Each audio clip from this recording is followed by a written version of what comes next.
I call this meeting to order. This is a regular meeting of the Northfield Public School Board. Today is Monday, August 8th, 2022, and the time is 6 p.m. This meeting is being live streamed and recorded. The recording of this meeting will be posted on the district website as soon as possible. Before we get started, I'd like to thank members of the public who made it to our business board meeting to absorb our important work. Let's see, we appreciate the time you took to be here tonight. Dr. Hillman, we have some items in the table file. Yes, this evening in the table file, you have a copy of the superintendent's focus areas for 2022-23, formerly called the superintendent's goals, not for action tonight, but for your review and for explanation. We also have a number of items in the consent agenda. We have appointments, increase, decrease, change in assignment, and some retirements, resignations at this time. So that's the table file. Good. If there are no objections, we will add these items to the agenda as we move forward. Okay, is there a motion to approve the agenda as presented? By Amy, second by Jeff. Thank you. All those in favor say aye. Aye. Opposed? Okay, motion carries. I don't believe we have anybody signed up for public comment, so we will move on from there to announcements and recognitions. Dr. Hillman, do you have anything to share? Yes, I have several announcements this evening. The first of which is a difficult piece to share, but as all of you know, our community experienced the heartbreaking death of Melanie Valencia, a 9th grade student. She died last week as a result of injuries sustained in a bicycle vehicle accident. By all accounts, Melanie was a vibrant young person who made a difference for so many others. We know she was a great friend and she loved playing soccer. And I ask all who are here and those who are watching on the live stream to hold Melanie's family, the Northfield High School girls soccer team, and our entire Northfield High School and middle school student bodies in their hearts as we continue to process this tragedy as a community. The death of a young person has a significant impact on a community in ways that are visible and less visible. These incidents can prompt a resurgence of past trauma for people. And the district has already provided support sessions for students and staff, and we will continue to be available to support our community. If a student needs assistance, they or their family should not hesitate to reach out to our school counselors or administration at their school. The office staff are prepared to be able to connect students and families with resources to help support them. And we know that we're going to need to continue to provide ongoing support, and we stand ready to help our students get through this very difficult time. And I ask all here present in this place, watching online, to join me in a moment of silence honoring this young, delightful woman, Melanie Valencia.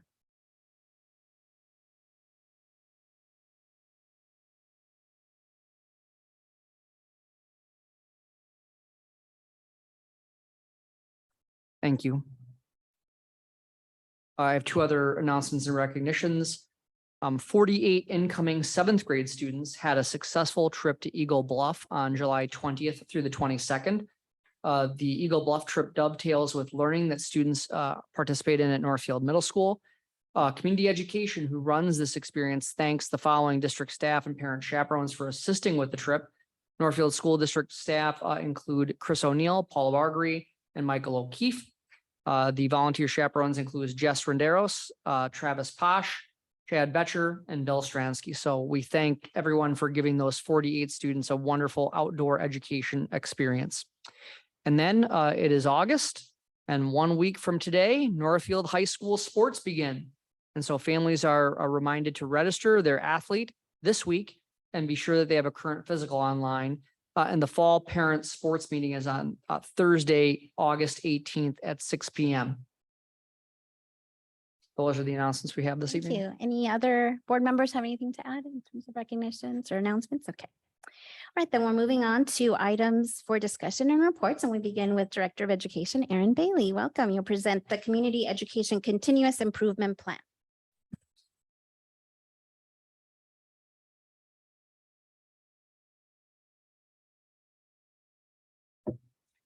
Good evening, board members. Thank you for having me here tonight, and I am excited to kick off several site improvement plan reports that you will see over the next couple of weeks. So this is the site improvement plan, the school improvement plan for the Northfield Community Education Center. As you are well aware, the vision is that we prepare every student for lifelong success by developing critical thinkers who are curious and ready to engage in our society.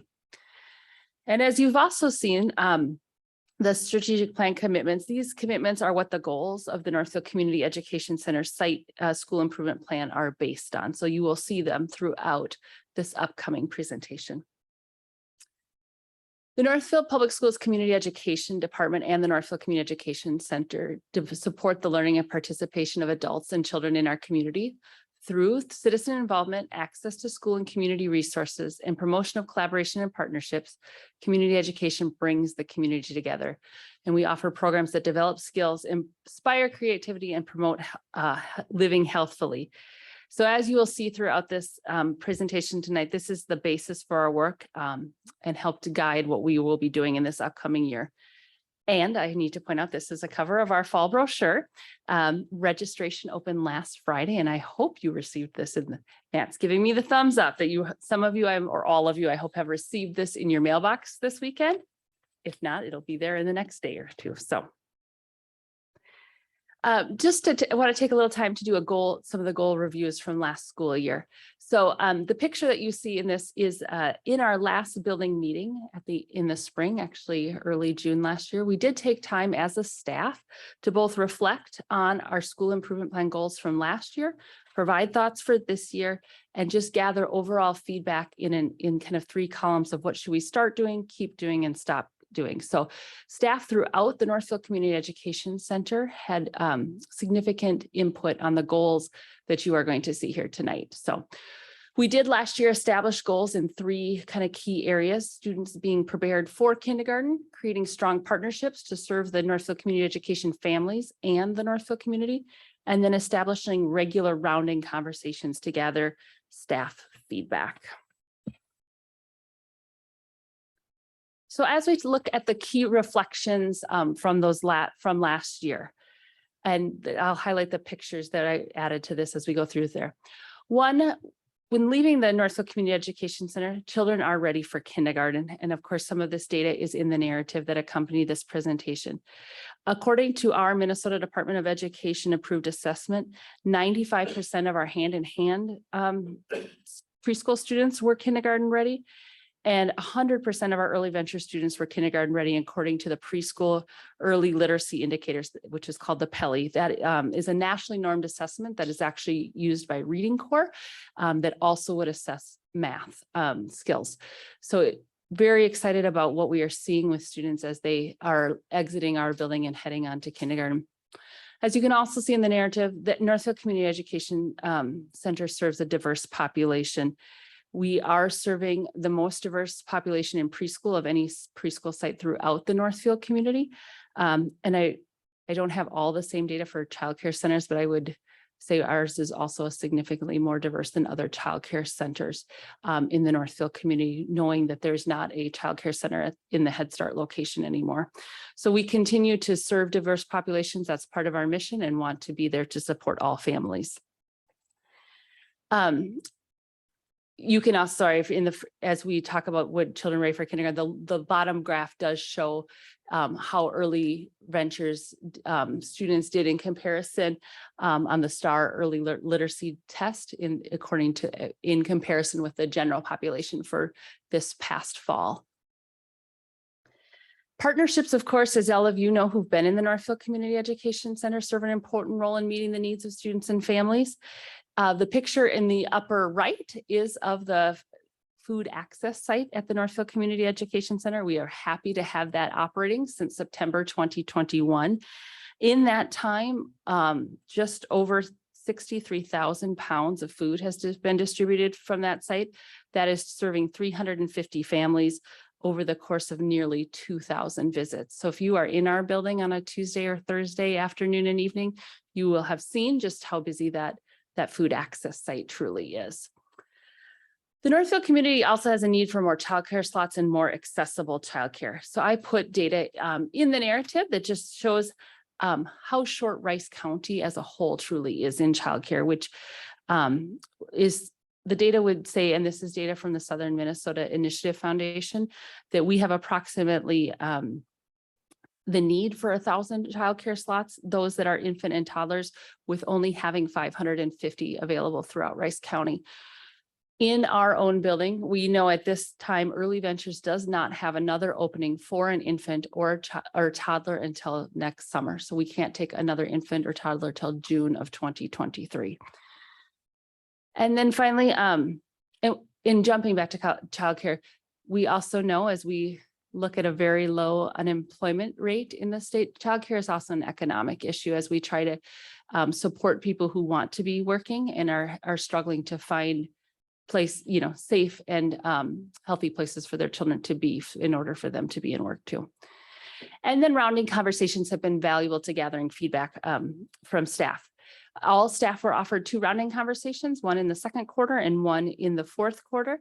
66 different staff did participate in these conversations.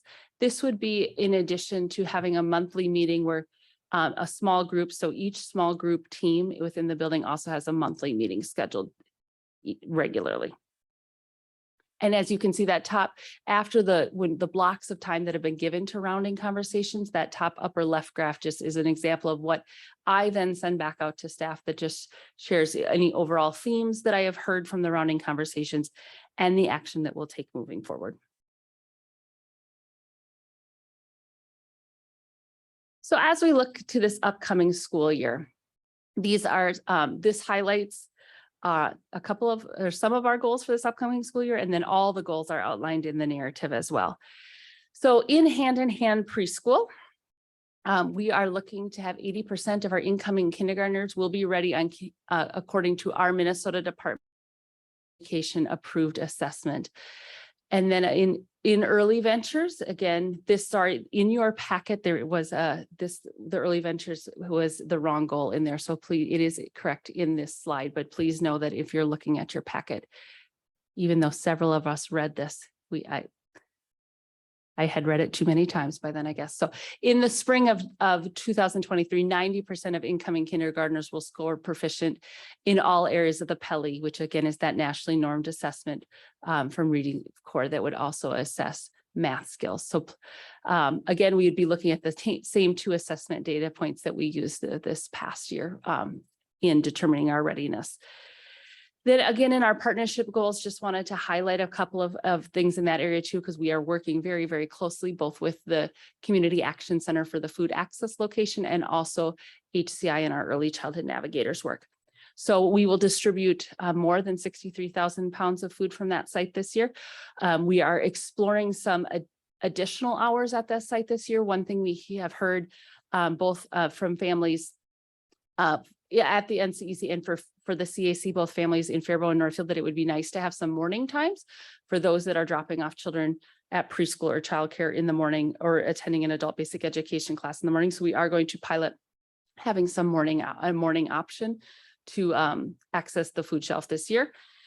And then, of course, the Healthy Community Initiative Early Childhood Navigators who are housed at the Northfield Community Resource Center will continue to serve families. They are great partners in helping us get children into preschools throughout the Northfield community, navigate childcare, apply for childcare assistance program, which is the county CCAP program. And then they will also continue to collaborate with us around our Screen at 3 initiative, which is really the goal to have children complete their early childhood screening at age 3. Just knowing that if there are concerns that might be raised in that screening, it allows us the most time to address those concerns before entering kindergarten.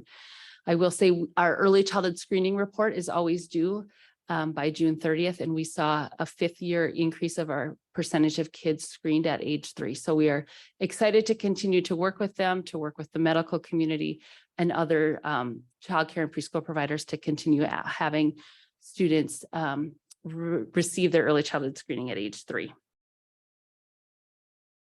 And then here are the strategies and assessments for us to reach and the ways we will be reaching our goals.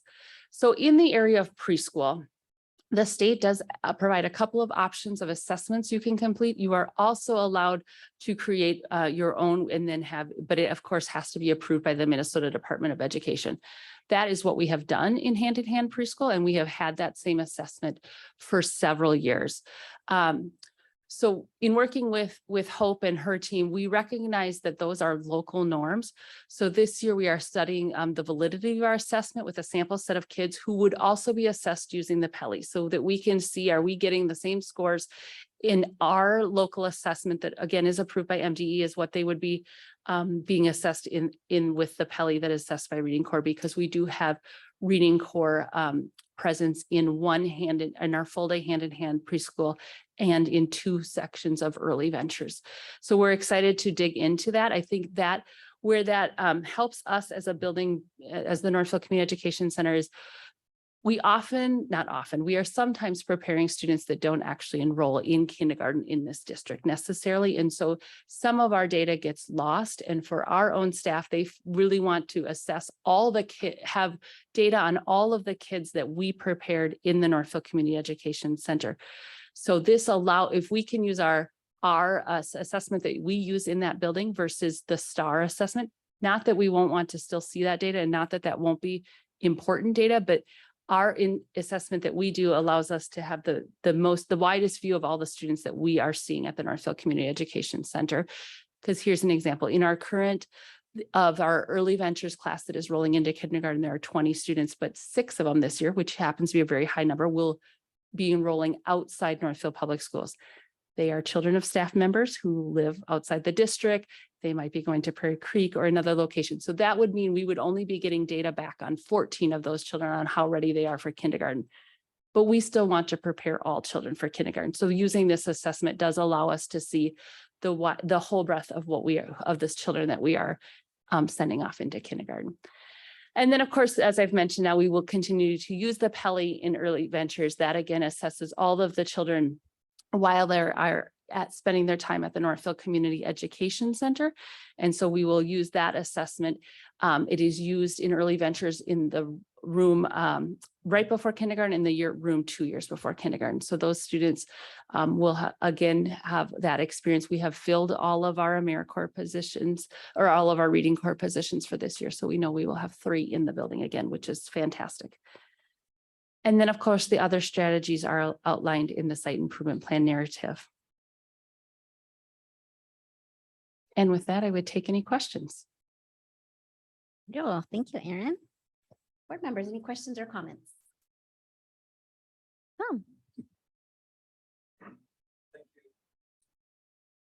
Thank you for your report.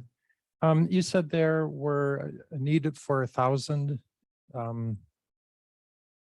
toddlers and Yeah, 0 infants to in the Rice County, 0 to Yeah. 1. and the 500 slots. Is that number higher or lower than usual, and maybe not pandemic years, but like pre-pandemic? So much of Minnesota has been considered a childcare desert for several years. I would say pandemic caused lots of disruptions to childcare like anything else. So pandemic, that kind of took a pause on that, but this would be the data that came out in April of 2022. So this would now be maybe not post-pandemic, but further into the pandemic data. And I think part of it is likely higher due to childcare centers closing in that time. So we know in Northfield, we've had some centers close, 1 center close, and a couple of family or home-based childcare centers have closed as well in the pandemic. So we are not sitting at the same number in Northfield as we were before the pandemic started. So it's not necessarily more kids, it's just the lack of space for those kids. Yes, because on some senses, and we'll see this through the pandemic, our birth rates are declining somewhat too, right? The childcare slots have declined at a more rapid rate than the birth rates have declined. Does that help? Yeah, and I guess my question was, given the number and the disparity, has the birth rate actually declined is what I was trying to get at. And I mean, they're limited data, I guess. Right. I mean, I think the numbers we are getting from Northfield Hospital would show a decline in the birth rate. But we don't have enough childcare slots to cover the births that are currently happening at the level of which people want it. I would say we get calls every week looking for childcare slots.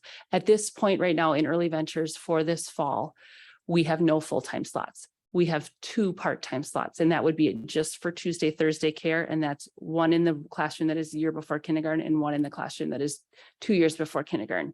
But again, that would only be to offer you care on Tuesday and Thursday. Every other slot we have is full. Thank you. Welcome, Erin. Thank you for the Good to see you. presentation. Thank you. I have several questions. Okay. The first is, how does ECFE fit into this? Do you do the same measurements? Do you track them the same way? I know it's a different Yep. beast, but if you could explain Sure. what you're trying to do with them. Yep. So ECFE is early childhood family education. That is where we consider both the parent and the child a student. So you are coming, for the most part, you're coming to classes together. You're having some time together, and then you're having some time apart. So parents are having some parent and children are having some time with their peers and with the teachers. We don't necessarily measure them quite in the same way. The duration of which time they spent with us is not nearly the same. So if you're in ECFE, you might be attending 1 or 2 classes a week. So you're looking at 2 to 4 hours of time probably in the community education center a week, which makes it a little bit harder to measure some of these goals, right? Just because is ECFE having largest impact is something that you're doing outside having impact you. Are you attending another preschool outside of ECFE? Because you could do that. Or are you attending hand in ECFE? Because that certainly happens as well. So part of it, we look at just how much impact, and we use MDE's guidance too, because they have thresholds about how many hours you're spending in a setting that help guide kind of what you would then measure for impact.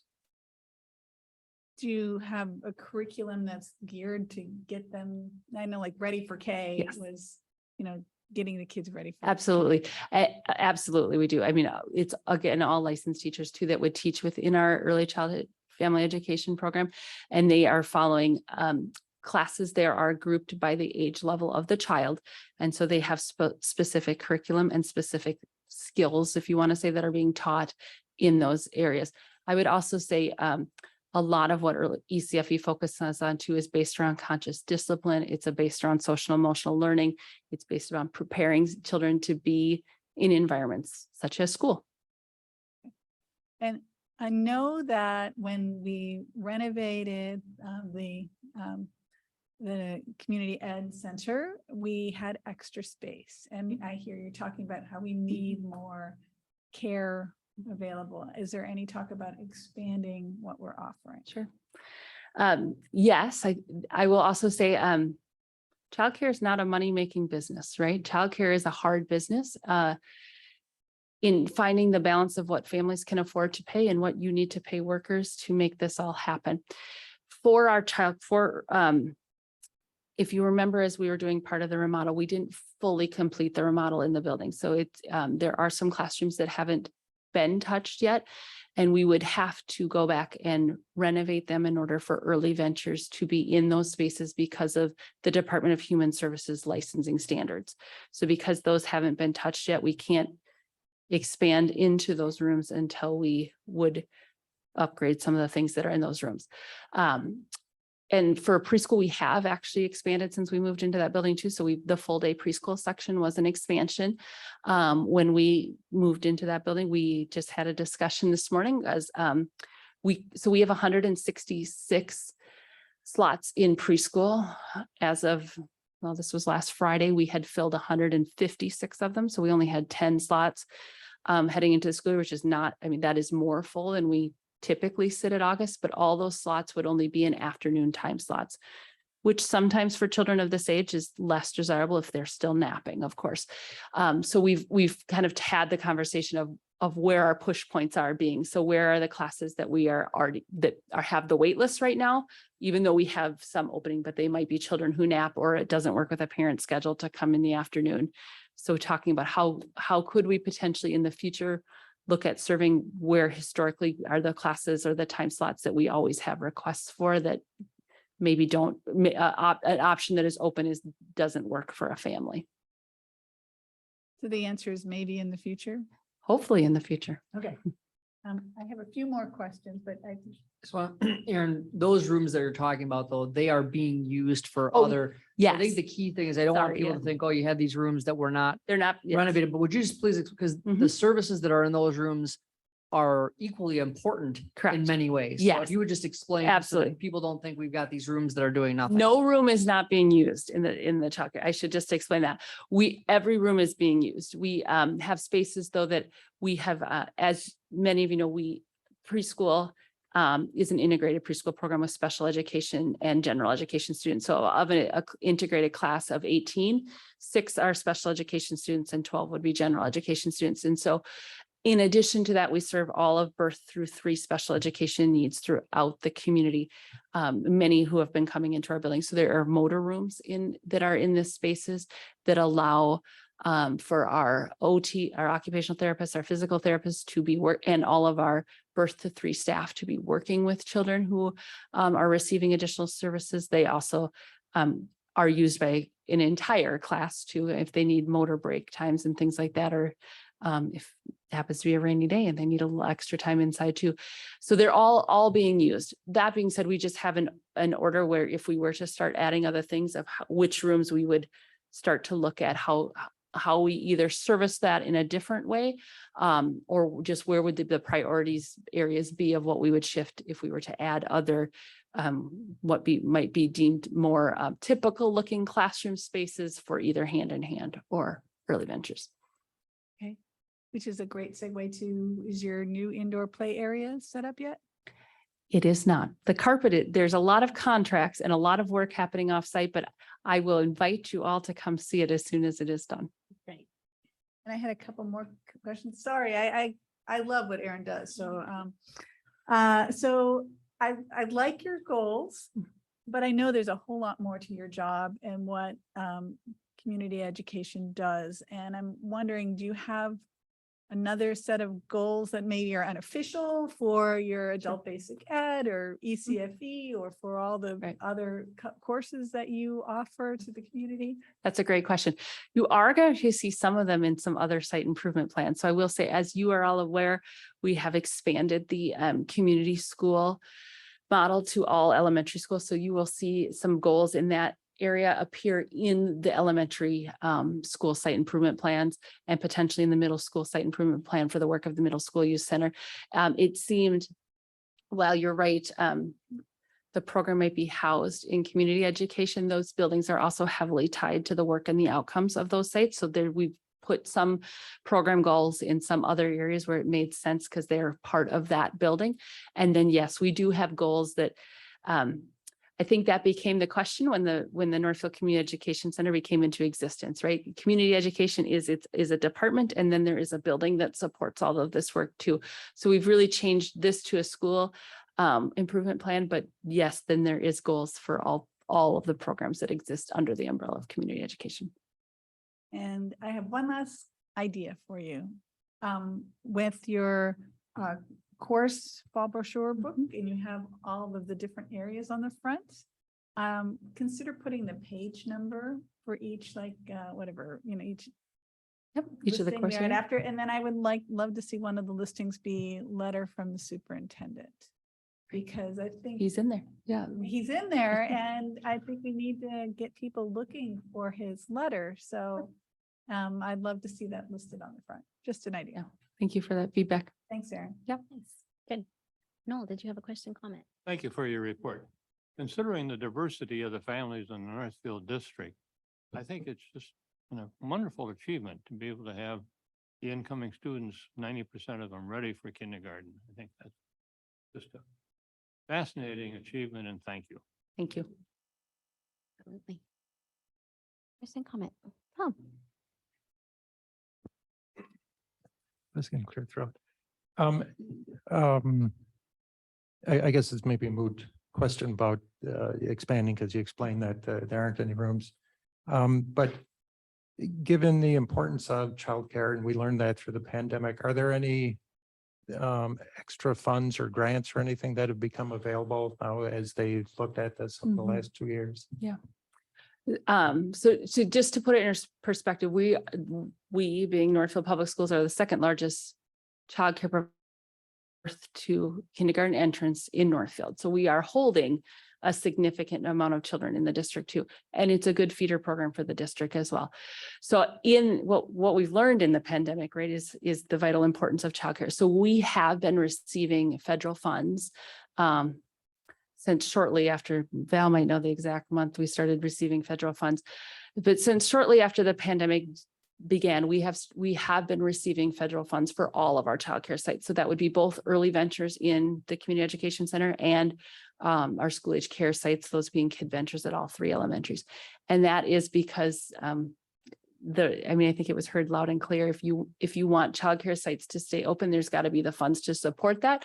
Why families may be choosing to keep their children home, but then the advocacy that came from that, I think, rang the bell that these sites actually need to be supported all the time because of just if you want quality staff, you need to pay for quality staff, but then often there's a mismatch with quality staff in what families can actually afford to pay for childcare. Thank you. Anybody else? Oh, Julie. Thank you, Erin. Thanks for the incredible work you and your staff do. I had 2 questions. One sort of dovetail off what Tom had talked about, the early childhood navigators, and it was great to see you highlight some of their work and how they're helping families. One of the challenges I know they have is connecting families with the CCAP program dollars.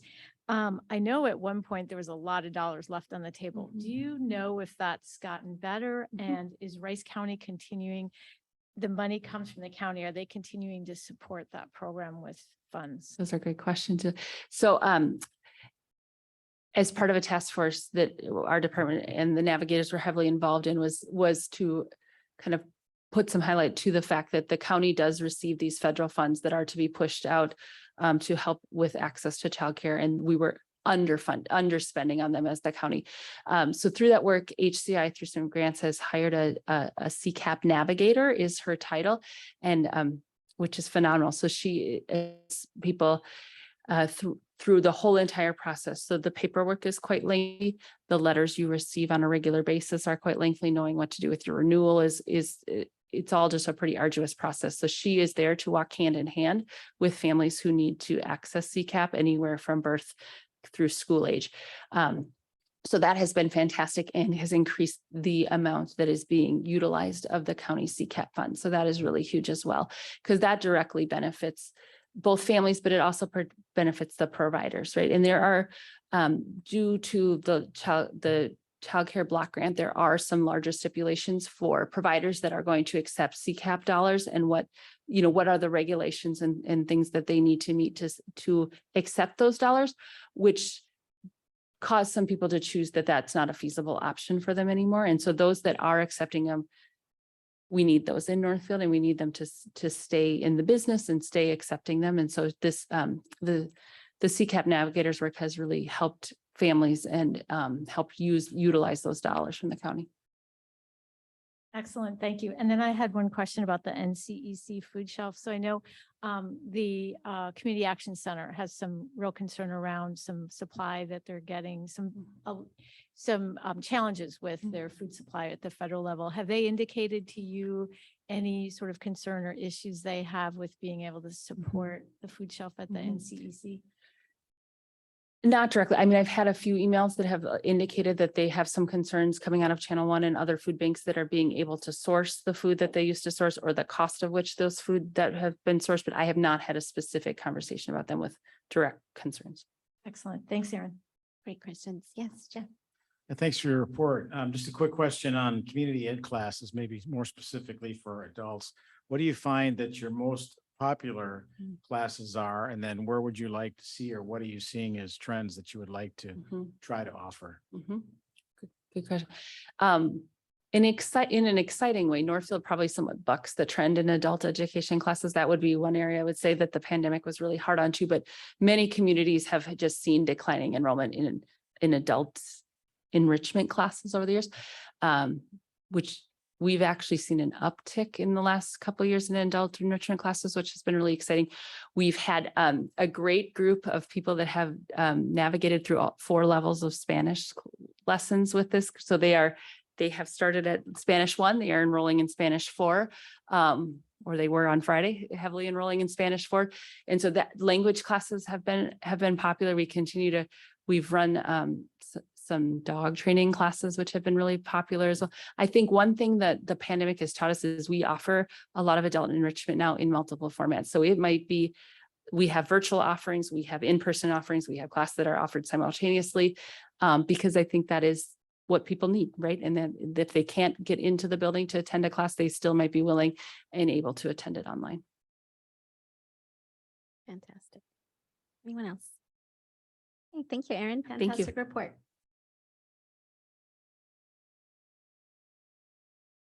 Right, now we have Director of the Area Learning Center and Portage, Daryl Keller.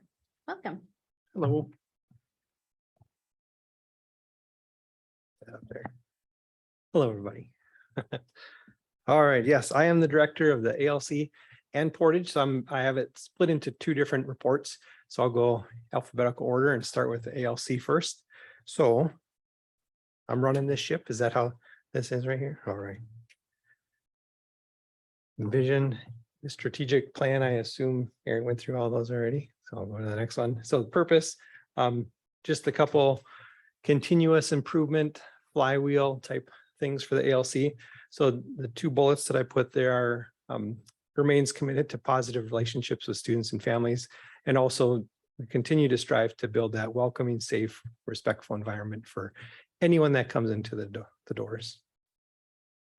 So the 21-22 review broke them down into those pillars. So the first one is the people pillar. And so family engagement goal, we had the goal last year of 20% of parents complete that survey. We were trying to get more feedback from parents. We did have 11%, so we didn't quite get there. Of the people that filled out the survey, 4.67 was our high score, and that was the school was clean and maintained. So we gave a shout out to the custodians of the building because it's fantastic.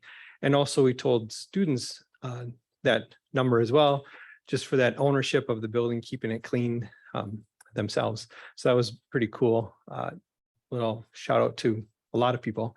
4.56 was the second one, and there was a lot of bullets that were tied at that.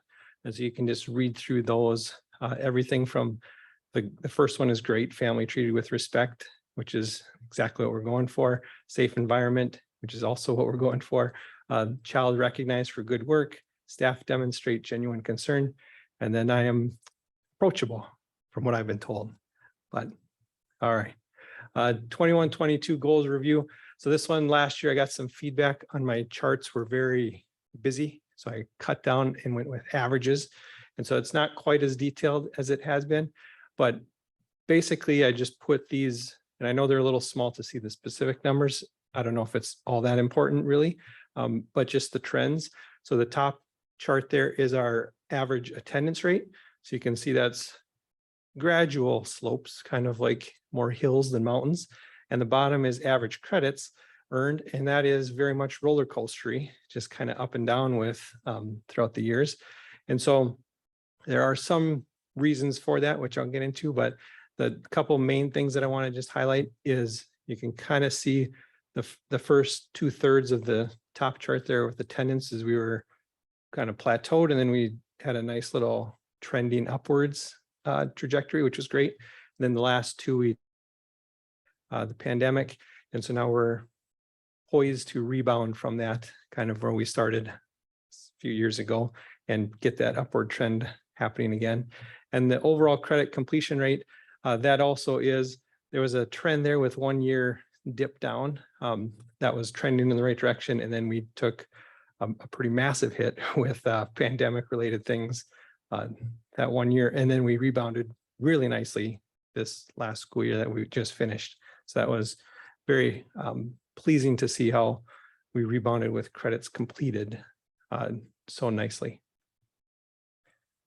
Moving on to the other pillars. So equity, we had a class, communication culture class that we offered through the English department. And so she had offered this class that was our first work in equity. Well, I shouldn't say our first work, but one of the many works of equity. And so we'd implemented that class for the first time this year, and that went really well. We also continued our cultural meals. We had to postpone those with pandemic things, but we were able to bring those back. So you can see some of the pictures. We had a Latino meal, we had a East African meal, and so we had, those are a couple of ones that were pictured there, which are pretty fun and pretty cool to partake in as a staff and students. Stewardship, the ALC maintained a positive budget, which we did. So looking to see hopefully this next year if that continues. And then partnerships, last year I was talking about the potential of this youth build, if you remember that so long ago. Well, that actually did happen. We had 19 students throughout the year that were a part of that. I have a couple pictures there of them. If you walked in, I don't know which door you walked in, but there's a shed out there that's built but not quite finished. There's a couple trim work and some painting to do, but that is one of the projects that they started in the spring. And then also in the top right corner, you can see the raised gardens that we did. So they built 2 raised gardens, and we had another club that is a gardening club that if you go out there, it looks crazy. It's pretty, it's doing pretty well, despite the fact that there was not as many people in the summer to water it and such, but it's doing well. And so those are a couple of the projects that the youth build class took or did. A couple of the key reflections. So we do an SEI survey, and just as a reminder of what that is, it's student engagement instrument is what it stands for. And it's a lot of the social emotional type questions on there. And so there was 3 that I like to just highlight because they were really pleasing for everyone involved, the students, staff, myself. Everyone was super happy to see that 100% of students agreed or strongly agreed that overall my students or my teachers are open and honest with me. Overall, adults at my school treat students fairly, and at my school, teachers care about the students. So 100% agreed with those statements, which is just great to go back to that original slide of providing that welcoming, safe, respectful environment. Our average credit completion rate was at an all-time high of 70.46%. So that was great. As I mentioned, we rebounded from the pandemic really nicely because it was an all-time low during that time. And so it was nice to see that back up. So based on that, these are the 22-23 school improvement plan goals. So same with the pillars. The people, we kept the family engagement goal at 20%, trying to get from that 11% that we had, trying to get more parent involvement, parent engagement, to get some more feedback from parents of what their experience is like. Employee engagement. So this is also from that employee engagement student tool. And so principal, myself, providing clear expectations for judging performance is a goal of mine and also the program. Learner outcomes. So we slightly adjusted. We used to have a really convoluted goal. If you remember, if you've been on this for many years and you've heard me talk about 85%, we had 60% of the students were going to get 85%. And then we moved to, as we were getting pretty consistent 80% attendance, then we moved it to 90% is what our attendance rate has been. Again, with that hit that we've taken, we're lowering that slightly to 85%. And 85% is a kind of a subjective number, but not really. So we have attendance policies where if they get to 85% or lower, it starts to affect their credits earned. So they have to make up things to get that credit back. So that's where we're using that 85% so that they don't get to that part where they have their credits affected. So we want them to be there as much as possible. The hope is that once we get back to that 85% consistently, then we can bump that up to that 90% again, where we were very close a couple of years ago.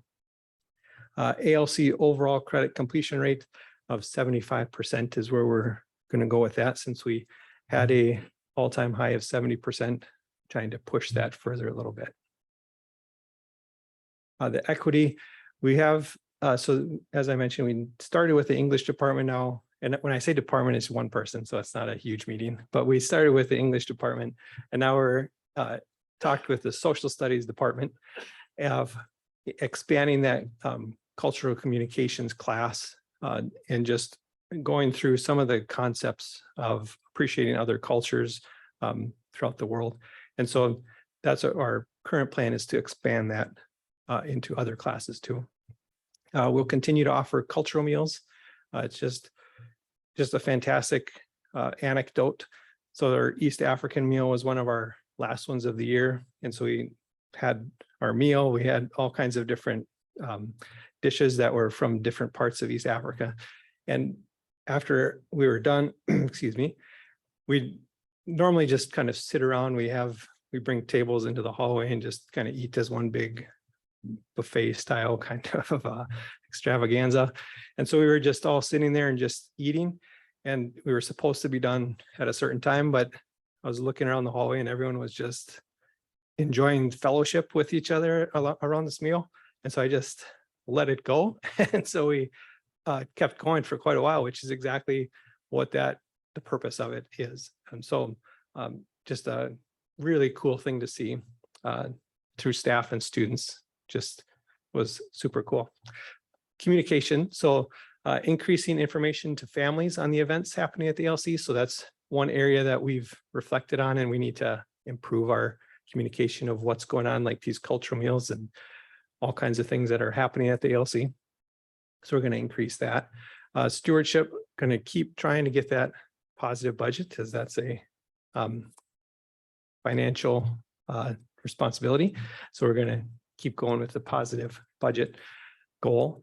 And partnerships, we're going to add a new partnership. So we've partnered with the CAC here in town to help provide social work support for our students through an innovative partnership of the CAC and the school district. And we're going to kind of duplicate that for chemical dependency support for this coming up school year. And so the good news is that's official. Someone's already been hired, and we're super excited to have more chemical dependency support for students in the school, with a much more frequent basis. So that'll be really cool to see how that transforms. It's a peer recovery specialist, so it's someone pretty close to the student's age, not their age, but close to their age. And so just going to help provide that support. It'll be kind of like a mental health navigator, where codependency counselor, but they can, with certain things, they can provide support. But then if it gets to a certain level, then they know the resources in town to provide or hook up these students with. Strategies. So one of those things of how we got that upward trend with attendance and things is the Hanover research. And so Cheryl Matheson, one of the teachers at the LC, found that research years ago, and we've been using that ever since as our base board of, or our base of best practice for improving attendance. And it really does have an impact. As the data shows, it's just an upward trend. And if you take out that couple years of pandemic, I'm confident we would have continued that trend. And so we're going to continue using that as our blueprint, if you will, of improving attendance. Equity. So we're going to continue to expand that class, as I mentioned, incorporate into social studies, continue to offer the cultural meals, family engagement and communication, continue to use talking points. That's been very helpful. So that's a useful tool. You probably have heard from many other schools too. Very useful. Our website, and we still have the text messaging, not only through talking points, but we have a school cell phone that gets a whole lot of use. That's really is the way our families and our students prefer to communicate, is text messages. So our attendance office assistant has that cell phone going off pretty consistently with text messages back and forth. And then partnership, as I mentioned, the recovery specialist is going to be located at the ALC, but also supporting the CAC kind of dual programs there. Thank you. Any questions? Fantastic. Sans comments. Is it, do you want Daryl to do the portage report and then take all the questions at one time, or we prefer to ask?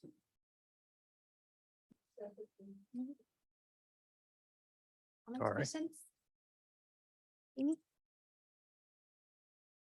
Thank you for the report. I have a question about the parents and if you have any sense of why they haven't been very responsive in the past. And 20% seems like a good goal, but it's still really low. It'd be nice to have 90% of the parents or more. And if you have any concrete steps that you plan to take to really engage those parents.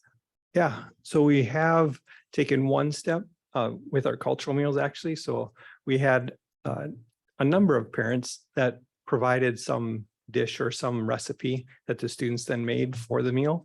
And so we were trying to incorporate parents into that event more so, which we're going to expand on. And so in trying to bring them into some of those special events that we have, like the cultural meals or some of the other events that we have.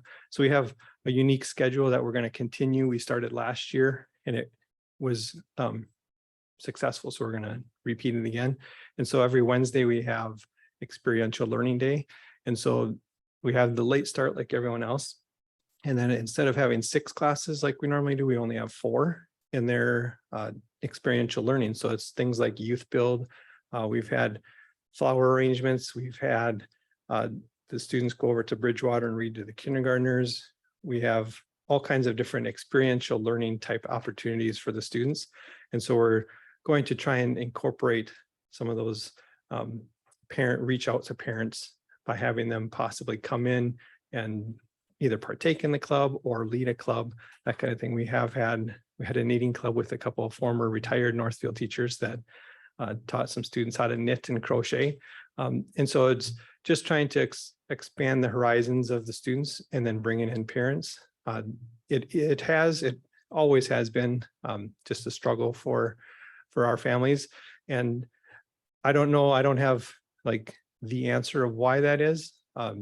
Educated guesses. And there have been a couple parents that themselves were disenfranchised with education system at some point. And so to kind of not only re-engaging the students, but re-engaging the parents as this is, our educational system and bringing them back in to re-engage with the process or with the system. And so that's one of our goals, is to bring them in that respectful environment and re-engage them as well as the students. And do you have a sense of how many students you'll have next year in the ALC? And are the numbers going up or staying the same, going down? Are they going to Portage? Yep. What's happening with that? So we normally start the year at around 60 and then quickly jump up to 70 or 80. We're right now, it's feeling as though we're going to be fuller quicker. So we have quite a few people already. We're approaching the 70 mark. And so we'll probably be higher than we normally are at this time of year. We have our open house on this Thursday, so it'll also be an opportunity for people to come and sign up. And so I anticipate that will be a little more full quicker, especially with the summer school the last couple of years. Credit recovery has been pretty big. And so there's a credit recovery need in general. And so I think we're going to see a little increase in the ALC. Thank you. If questions, anyone else? Question, comment? Right. Fantastic. You want to talk about Portage now? I will. Right. So I think there it is. All right. So Portage Online. So I am the director of Portage Online as well. And so I can flip to the next one here. Hopefully it's okay if I skip through the strategic plan and vision. Or should I go slowly? All right. So Portage purpose. So a couple of years ago, the purpose of Portage was that health concern was the number one concern of why we started the Portage program. Then we got officially approved as an online provider, which switched things a little bit, as well as the pandemic, where things are at. And so the reason for Portage has shifted a bit. And so there still is, or there was last year, some health concern families that were choosing Portage for health reasons. But there was a significant increase in students choosing Portage due to mental health concerns. And so I just put down 36% of 10th through 12th graders that expressed that's the reason they were doing Portage, 27% of 6th through 9th graders. And so the secondary Portage definitely had around a quarter to a third of the students were there. And that was the reason that they were choosing Portage at this time, was due to mental health. The good news, second bullet there, 100% of secondary students agreed that they feel safe in their learning environment. And so that was what they needed, and that's what we offered. All right, 21-22. So last year I did this and there was a whole lot of, well, this is going to be our baseline. This is going to be our baseline. And I didn't have anything to compare it to. And so this is now our baseline data. And so a lot of the goals we just kind of threw a dart at the dartboard, to be quite honest. And so we didn't know what we were going to expect. And so this was a very much of a learning experience through the first year of going where we are with and what our baseline actually looked like. So we said 100% of families were going to attend informational meetings because that's what the feedback we got the year before was. And we had 0% attended because that wasn't what they were looking for. So once we didn't have anyone attend, we reached out to get feedback of, why are you not attending? What, this is the feedback that we got, that you wanted to have these informational meetings. And they actually didn't want information to have events, activities, field trips, things were kind of social gatherings and not necessarily informational gatherings. And so once we pivoted, we had 90% attend at least one of those. So it was just a learning lesson of what exactly kind of meetings they wanted to have. And so that changed throughout the year. Learner outcomes, the pillar there, we said 80% of students were going to stay on pace. And this was a huge learning curve, which I'll get to here a little bit later, because we had a whole lot of different, well, we'll get to it later. Just put a pin in that one. 60% of elementary met or exceed STAR growth. And so we had 87% meet or exceed literacy and 63 meet or exceed math. So we did actually meet that goal that we had. Stewardship, Portage program break even was our goal. And then this is kind of the reflections. I said, put a pin on it. And so I put the quote because it was very, very fitting. The Thomas Edison quote, I haven't failed, just found 10,000 ways that it won't work. It was the same kind of thing where we did not, we first thought that pacing was the way to go, and seeing where pacing was at, how students were on pace.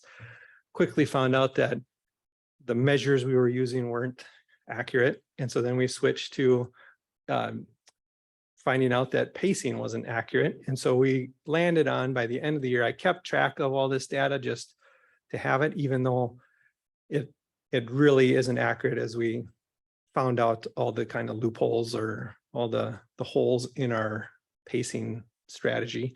And so we went and ended with the percent of students passing at different points.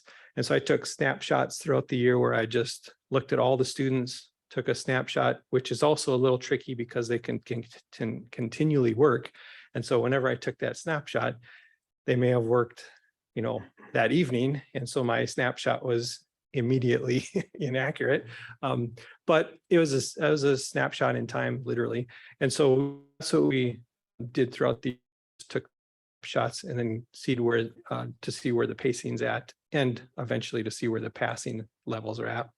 So a couple of things, if you notice, they're right underneath Thomas Edison learned ways not to do things. So our scheduling our credits at the start of it, we had great ideas and then found out those weren't so great ideas. And so we changed our scheduling, especially for this year. It's going to be a little bit different. Our scheduling at your own pace versus staying on pace was another lesson learned. A lot of our marketing last year was you can work at your own pace. And then some students would say, oh, I'll just work 1 hour a day and that'll be good. It's my own pace. Well, if you work 1 hour a day, you won't stay on pace to finish in time. And so that's the difference between at your own pace versus staying on pace. And so that's a little tweak in our marketing that we're doing for this year. The class rigor, it is unanimous across the board that the Edgenuity platform that we use is incredibly rigorous, very rigorous. And so talking with content tutors, learning coaches, all the staff involved, we had to tweak that along the way. And then check-ins, we were doing that a little bit differently last year. They were all kind of, none were required. We noticed that middle school especially, we'd had more required last year. I put it in quotes because they weren't technically required, but this year they will be for our middle school students, because that little bit of structure is good for them just to have a little more check-in with the learning coaches. And then the get-togethers, as I mentioned already, that was a learning lesson of what those get-togethers really, what they really wanted. Couple of those surveys, we gave the same SCI survey to the Portage students that we did for the ALC students. So 100% of secondary students agreed or strongly agreed that the learning coach, content tutor, teachers are there for me when I need them. Adults at school treat students fairly, and school staff care about the students. So those are all good, good feedback that that relationship is on the right track with having those learning coaches as advisors, the content tutors, reaching out to those students if needed. And so those things were good indicators that building those positive relationships was on the right track. Continued movement. So this happened previous years, and it did happen last year too, where we had 13 elementary students leave throughout the year and 6 came in. 43 students left secondary throughout the year and 52 came in. So there was quite a bit of movement one way or the other. And you were probably wondering where those students went. It's a mix of some were in Portage and went into a building or vice versa. And some just moved from, not too many, but some moved from one online provider to another. Some moved like literally. And so they have to be within the state of Minnesota, which they were no longer. And so then they had to move to a different school. And so there was quite a bit of movement throughout the year, as those numbers indicate. Total enrolled last year, we had 40 elementary, 167 secondary. Location breakdown, just to give you an idea, we had about 2/3 Northfield Dundas and about 1/3 other, which included Faribault, Coon Rapids, Shakopee. We have one requirement for testing that they have to be within 100-mile radius of any testing site. And so we were able to offer the Northfield, this room right here actually as our testing site. And so we didn't have anyone outside that 100-mile, if that gives you an idea of where geographically, but we did have some, a fair number in the Twin Cities area, just no really outstate students. So based on all that learning and reflection and feedback, the 22-23 school year, school improvement plan, people, we're continue to offer those 2 events, the elementary Portage, that really worked well for them to offer those in-person get-togethers. So they're going to try and continue to offer those. Rounding conversations as we are a new program, continuing to just what's going well, what could we improve.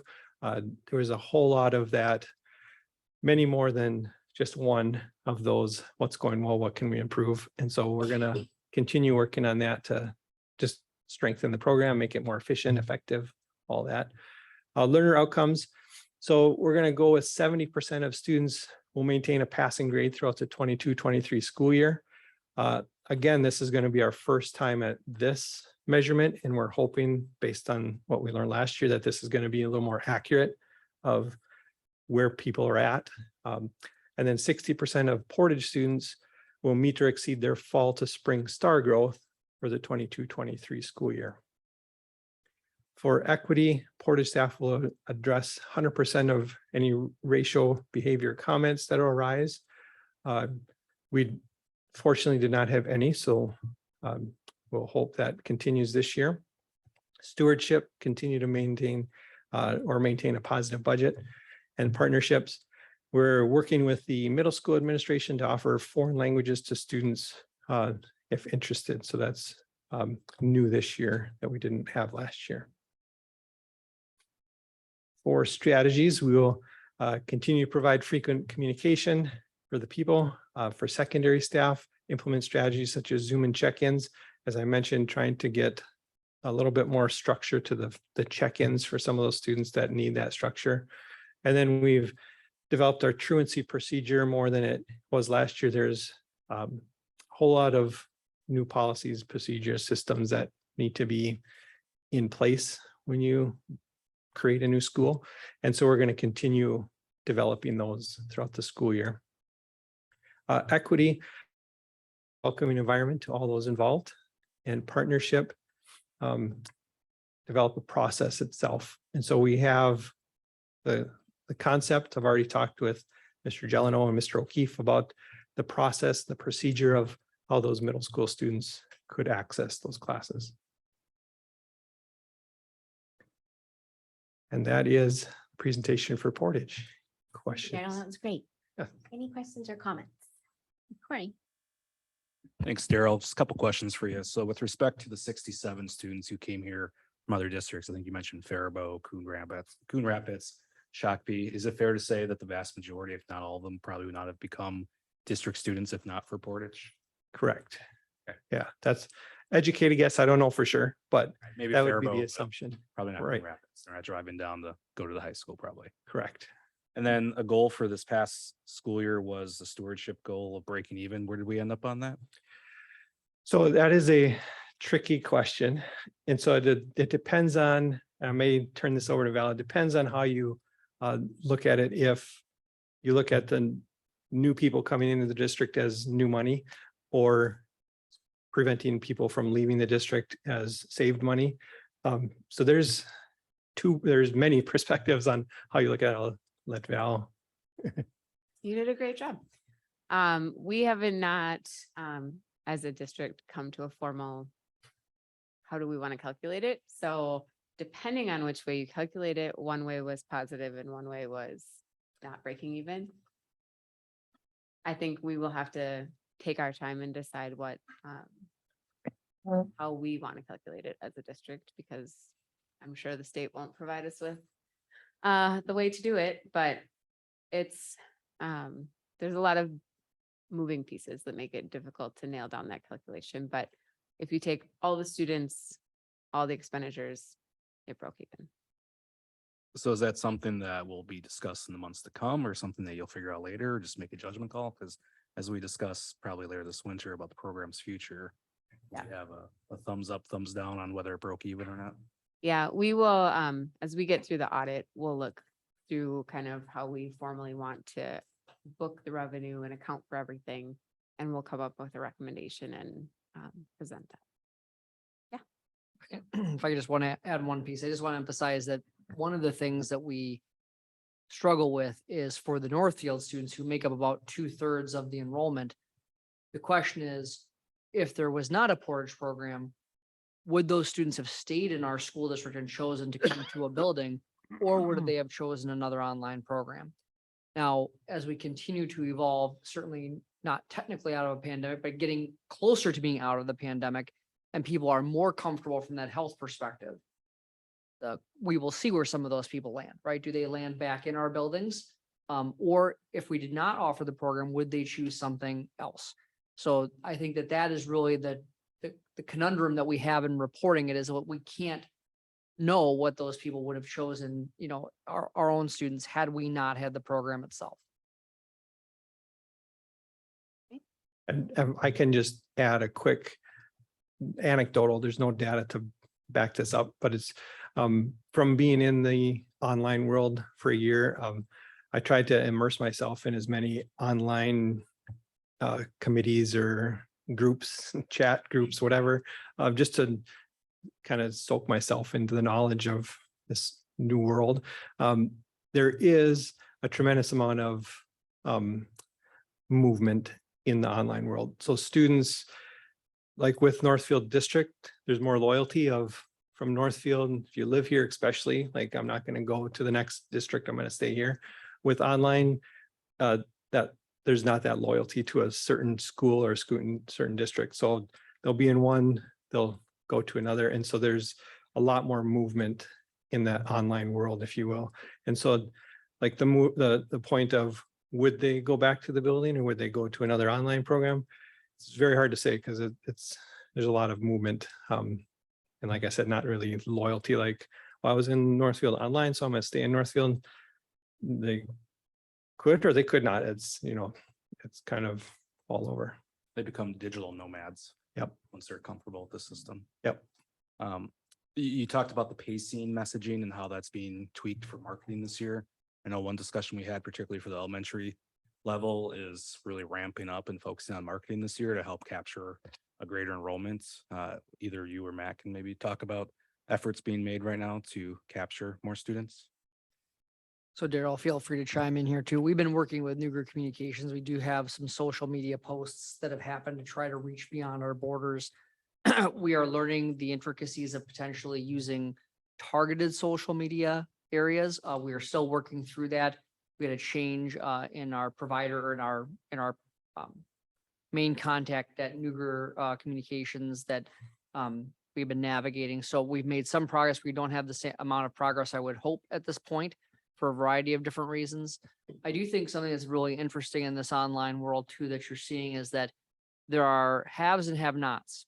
So you are seeing districts who are continuing their programs.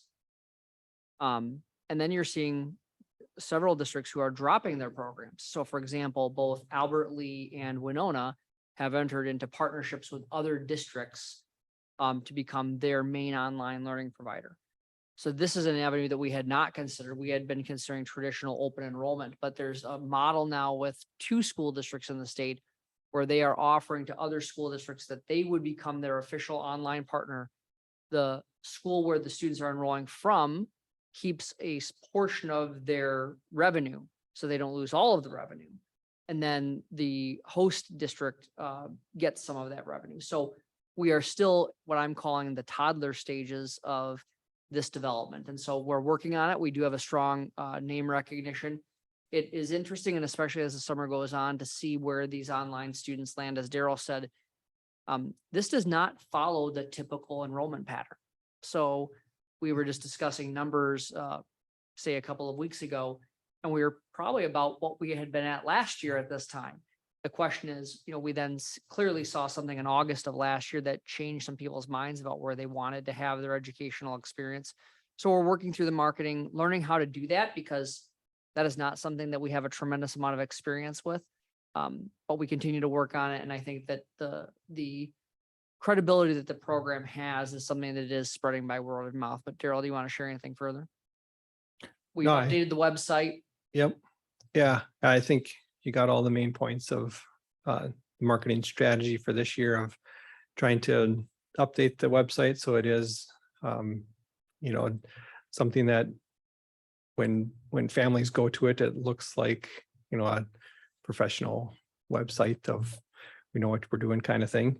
So just doing those things, but also the targeted marketing of students that don't have this.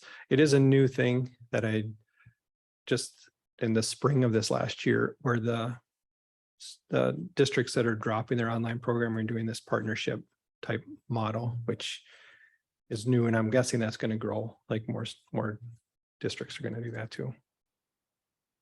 Thank you. Amy. Well, thanks for your presentation, and thanks for taking on this additional responsibility of Portage after doing ALC as well. So it's really 2 jobs, and it tripled the number of students you're responsible for. I have several questions. When you talked about at the beginning about between 27 and 36% of the students come on are on Portage because they have mental health issues. I'm wondering if that affects anything like the approaches to teaching, any services that we provide to them, anxiety that they don't have as much when they're at home. If you could talk about that mental health aspect, I would love to hear it. Yep. So I think partly of that mental health aspect that is the most appealing to families is that flexibility of the schedule. And so for a couple families I talked to, they had therapy appointments or other things that were going on. And so having this portage where they could do it kind of whenever throughout the day or even on the weekends helped alleviate some of that. So they didn't have to worry so much about school getting in the way of the therapy. The school worked around the therapy. And so that was beneficial for some couple families. Also just having those throughout the day of depends on, morning, afternoon, evening, whenever those rough patches were for the students, they could flex their school day. And so they wouldn't necessarily have to work on the schoolwork right away first thing in the morning. They could do that later in the day. And so just having that flexibility has helped quite a few students from the feedback that we've been given. But it doesn't affect the actual teaching process, or it's just their own flexibility is what's Yep. helping them. Okay. Yep. And then do you find that we're sort of capturing any of the homeschool kids who decide, hey, let's do Portage and you can still learn from home, but we don't have to deal with the curriculum stuff? Yep. We did have a few homeschool families that joined last year. And so they did appreciate having that structure, especially the elementary students. We had some homeschool that really liked having that teacher there on a daily basis, kind of supporting them through that whole process. There was a mix. You can see the picture there of the Zoom classroom that they met, and then some offline activities that they would do with the family. But it was provided by the teacher of the online and the offline activities. And so they really appreciated that. And then do you find there's competition between the Portage and the ALC program? I mean, or are the students who take each school very different and, Yeah. To be honest, I thought there was going to be more competition at the start of last school year, but it really was two different. So families that wanted the online experience for whatever reason had that option, and those that wanted the in-person just chose that. So there wasn't really, we didn't have a whole lot of students transfer from the ALC or to the ALC from Portage. It was not a lot of competition that way. I think it was more at the semester break where you saw those. That's where most of those numbers come, because we don't allow throughout the school year changes unless it's a certain circumstance. And so at those semester breaks is where things happened, where the first semester didn't, the students, mental health struggled. So then the second semester they switched to Portage. Sometimes it was the vice versa, where they started the first year in Portage and then said, oh, I'm going to go back in person for the second semester. So it was more that with the high school than with the ALC. Thank you. And my last question is about the 70% passing grade rate, and will that ultimately affect graduation rates? And we're very proud of our graduation rate in this district. And are we taking on students that might start lowering that rate? And if we are we concerned about that? Yeah. So as the last summer school, it was a little bit smaller than the previous summer school. The summer school of 2021 was the largest we've ever had by quite a bit. But this last summer school, it was really, it was good to see that we had a lot of students that did struggle throughout the school year, make up their credits. And so it was as far as percentage numbers go, it was a pretty successful summer credit recovery session that we just finished. And so that was really good to see that those students that missed credits, not only just Portage, but students in general in the district and from out of the district that came in, had a pretty successful rate of recovering those credits. So that was good to see. We do have, I just met this morning with Shane and Becca at the high school, and our credit recovery options there continue to expand. So we have just a tremendous amount of credit recovery options in the district. It's just grown to a point where there's a lot of different ways they can recover those credits. So if needed, they can get those credits through the school day, through after school, through the summer school, Just many different ways to get that recouped if needed. Thank you. No, Good update about a very important subject to the students of the community and for the voters of the community. So thank you. Thank you. Tom. Yeah, thanks for the report. And I had a question similar to Amy's about the 70% failure passing, which means 30% failure. Yep. How does that compare to in-person percentages? Yeah. I don't have that data readily available Okay. tonight, Tom. We could certainly get a comparison.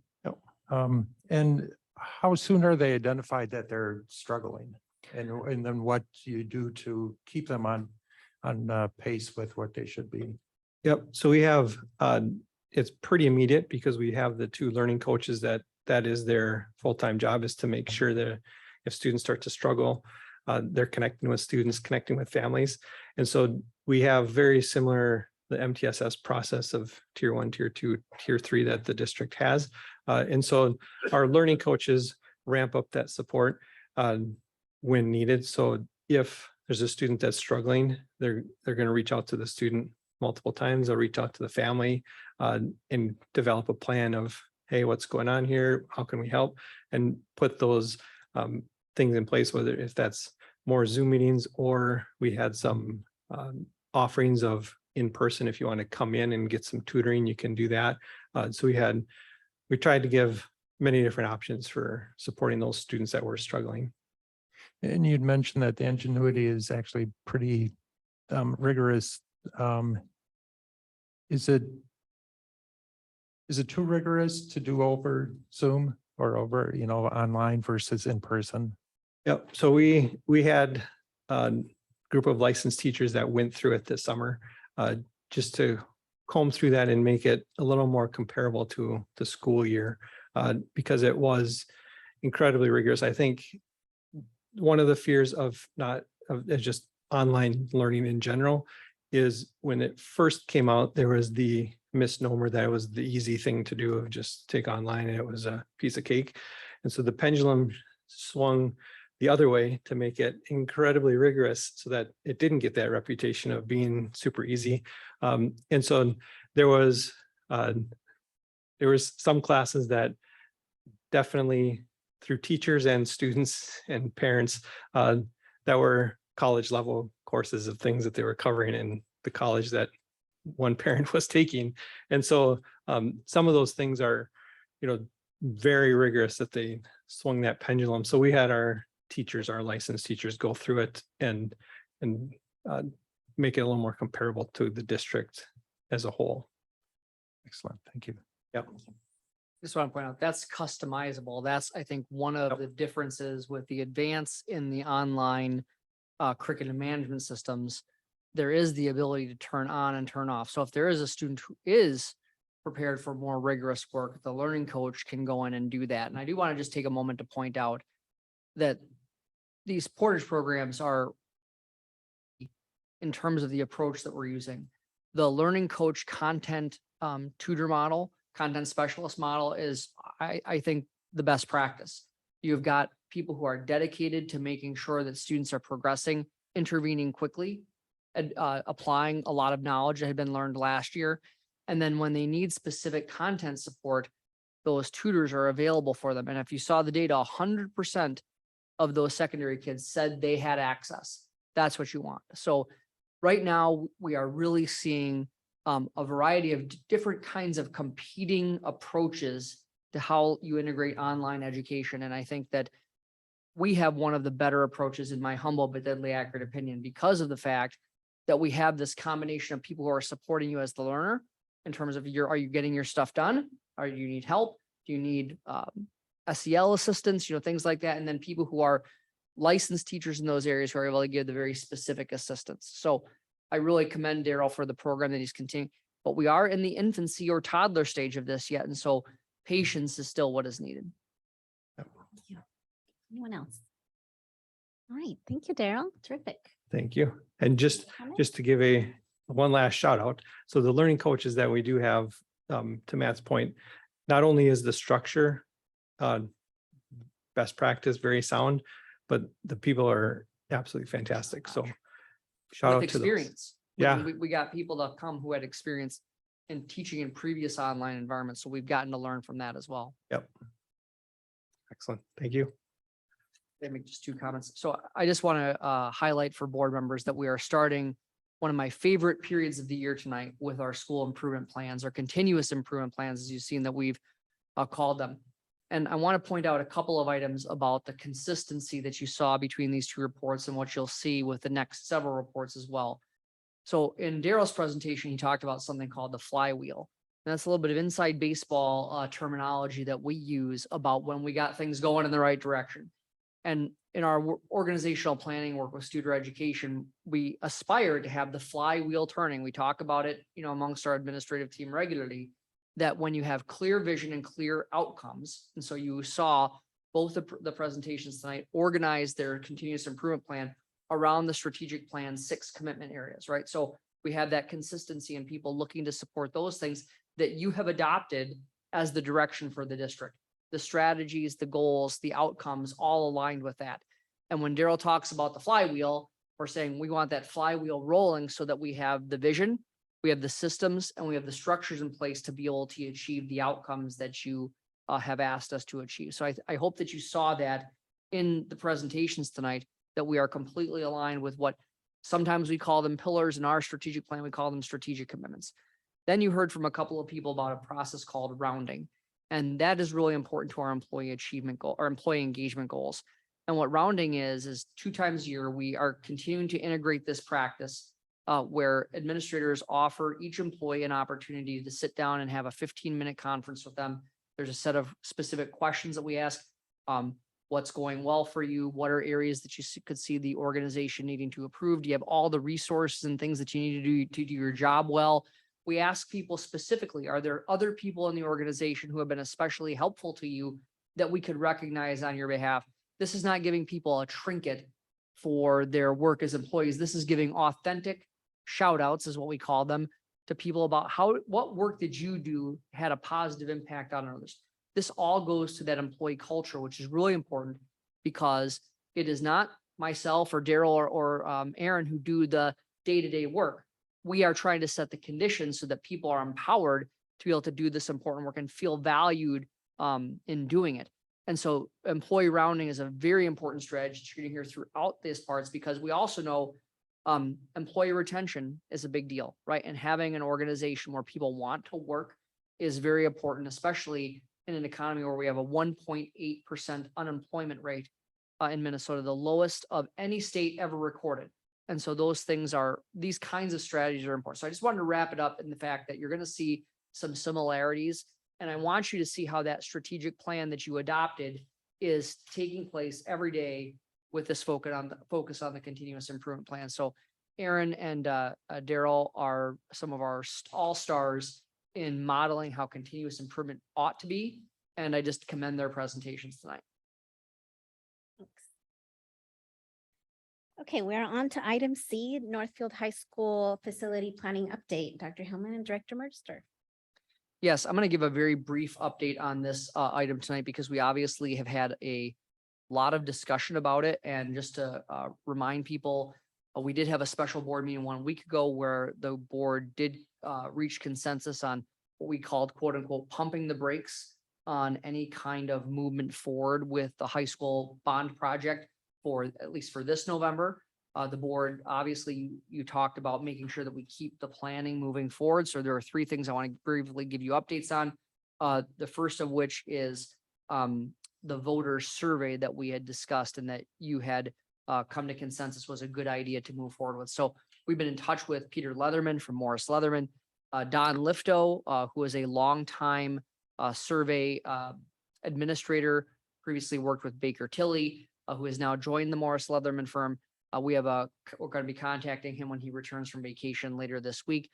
We are going to give them the target of giving us the data by around the MEA break so that you have quite some time to be able to consider that data. It does take about a full 6-week period for them to recruit, gather, and get that data for us. So we're going to target that and then work backwards from it. I'll continue to give you updates about this as we move ahead, but I just want you to know that we're continuing the work to get that survey up and going.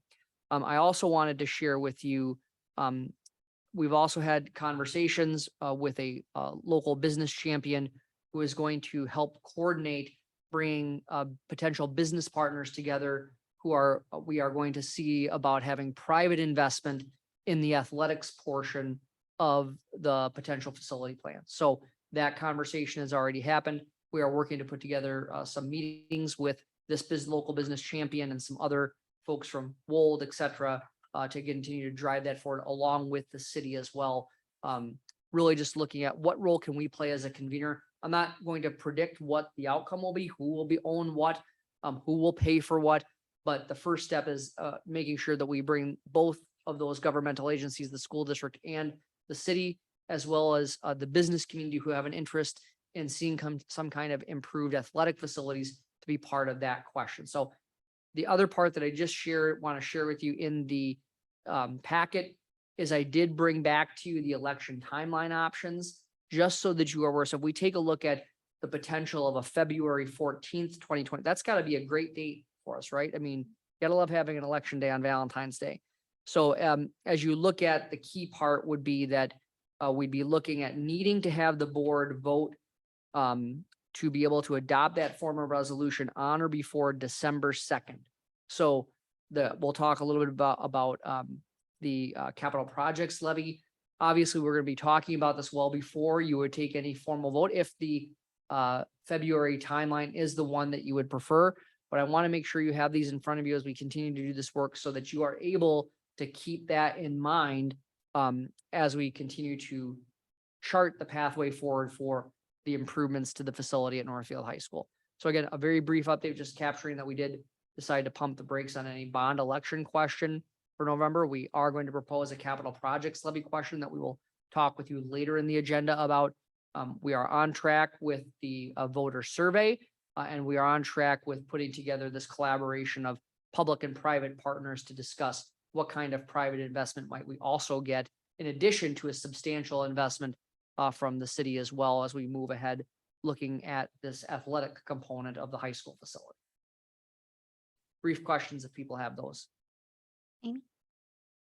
I just have a question about what's due for the review and comment, and how similar is that to that formal resolution? So you're talking about the, Review and comment yes, period to the MDE?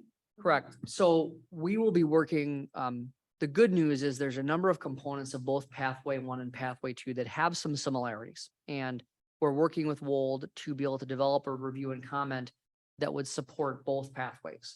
So once we submit review, it could be 2 review and comments that we submit. There's nothing that I know of that says you can't submit more than 1 review and comment, so that you can have both of those done, so that you're able to pick which pathway you would like as we move forward. So that is something we're going to continue to work on right now. And that gets put online and anybody can comment, or who does the review and comment? We submit that to the Department of Education, and they have a specific process that they use. It's called review and comment, but it's a specific Minnesota Department of Education process. So it's all internal to the department. The Department of Education runs the review and comment process. Thank you.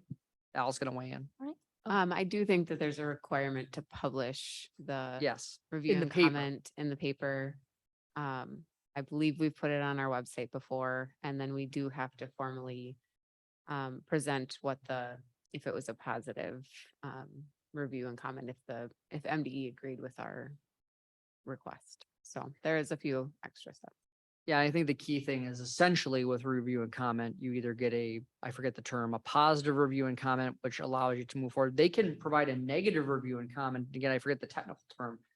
You can still bring that question to the electorate, but then you have to have a higher percentage of voters approve of it for it to pass.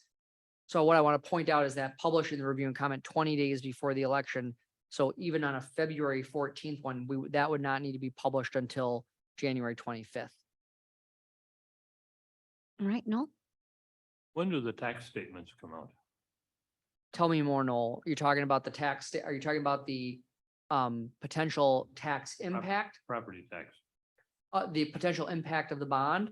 or the regular bill? The regular tax statement you get on my house. Very good. November, I believe. Yes, your proposed statement for the next year would come out in November. Plenty of time. Julie. I just wanted to understand the timing. So I appreciate the work that you're initiating with getting the survey done. And you said the data would be available around MEA break. And it indicates on this schedule for February 14th, the board needs to finalize a proposal in October. So do you see any challenges with that timeline in terms of getting the survey results and being able to assess what that has told us and then turn around and make that decision? I think that MEA is around the 21st or so. I think it's like I think it's close to that. So then it would be the board meeting of Monday, the 24th of October. So that October timeline it appears requires us to really analyze that and make a decision pretty quickly. We will work to get the data back as quickly as we can. We've been talking about that potential honor, around that MEA break. It could certainly be. The key thing is going to be how long it takes for them to get to have those appointments set up, get the interviews conducted and be able to do the data analysis. And so I'm confident that even if we got it at MEA break with the rest of the timeline, still having a little bit of flexibility, that we would be able to provide you the data that you need. We're going to keep working on identifying the pathways, having you comfortable with which each pathway are, and then hopefully the data will give us a clear direction, which would be something that it would be data that would help you make a decision as to which pathway. We're hoping for clear data that which pathway is the better one for us. Thank you. Corey? I had the same concern as Julie, so I just want to share the dates since I just looked it up. MEA is the 20th and 21st, and then the meeting's the following Monday. So we would have very little time to have I think a meaningful discussion at that meeting. I understand we can move forward with both paths, but I know we can't probably move up the timeline with the people we're contracting. Is that correct? Yeah, well, we can do the best that we can. We'll launch it as quickly as we can. There is some discussion about trying to launch it around the time that school starts, when people are paying attention. I do think it's possible to launch it earlier, but it will take the time that it will take. And so if our work is to be able to give you as much information up front so that as you get the data, you're able to process it in a reasonable amount of time, we'll do everything that we can to do that for you. It could include that we might have to have a work session to be able to review that data in addition to the board meeting. So we will make sure that you have the opportunity to discuss it. I'm wondering how the survey questions are created and if the board has any role in approving them or what happens. I'll know that after I talk with Don on Friday. Checking the date. Yes, it'll be Friday. All right. We will move on to policy committee recommendations. We have a first reading of 203, 414, 428, and 502. Make some comments? Yeah, just a couple of comments. First, I want to just point out policy 203 is the bylaws of the board. And really our intent of doing this update was to focus on us clarifying around continuation of a meeting should we need to do that.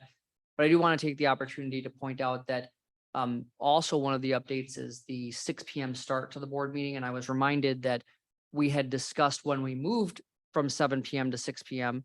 that after a period of time, we would offer board members the chance if they wanted to provide any feedback, on that 6 p.m. time, just how things have been going. So I wanted to point that out as you think about 203. If people have comments on that, they can certainly provide it.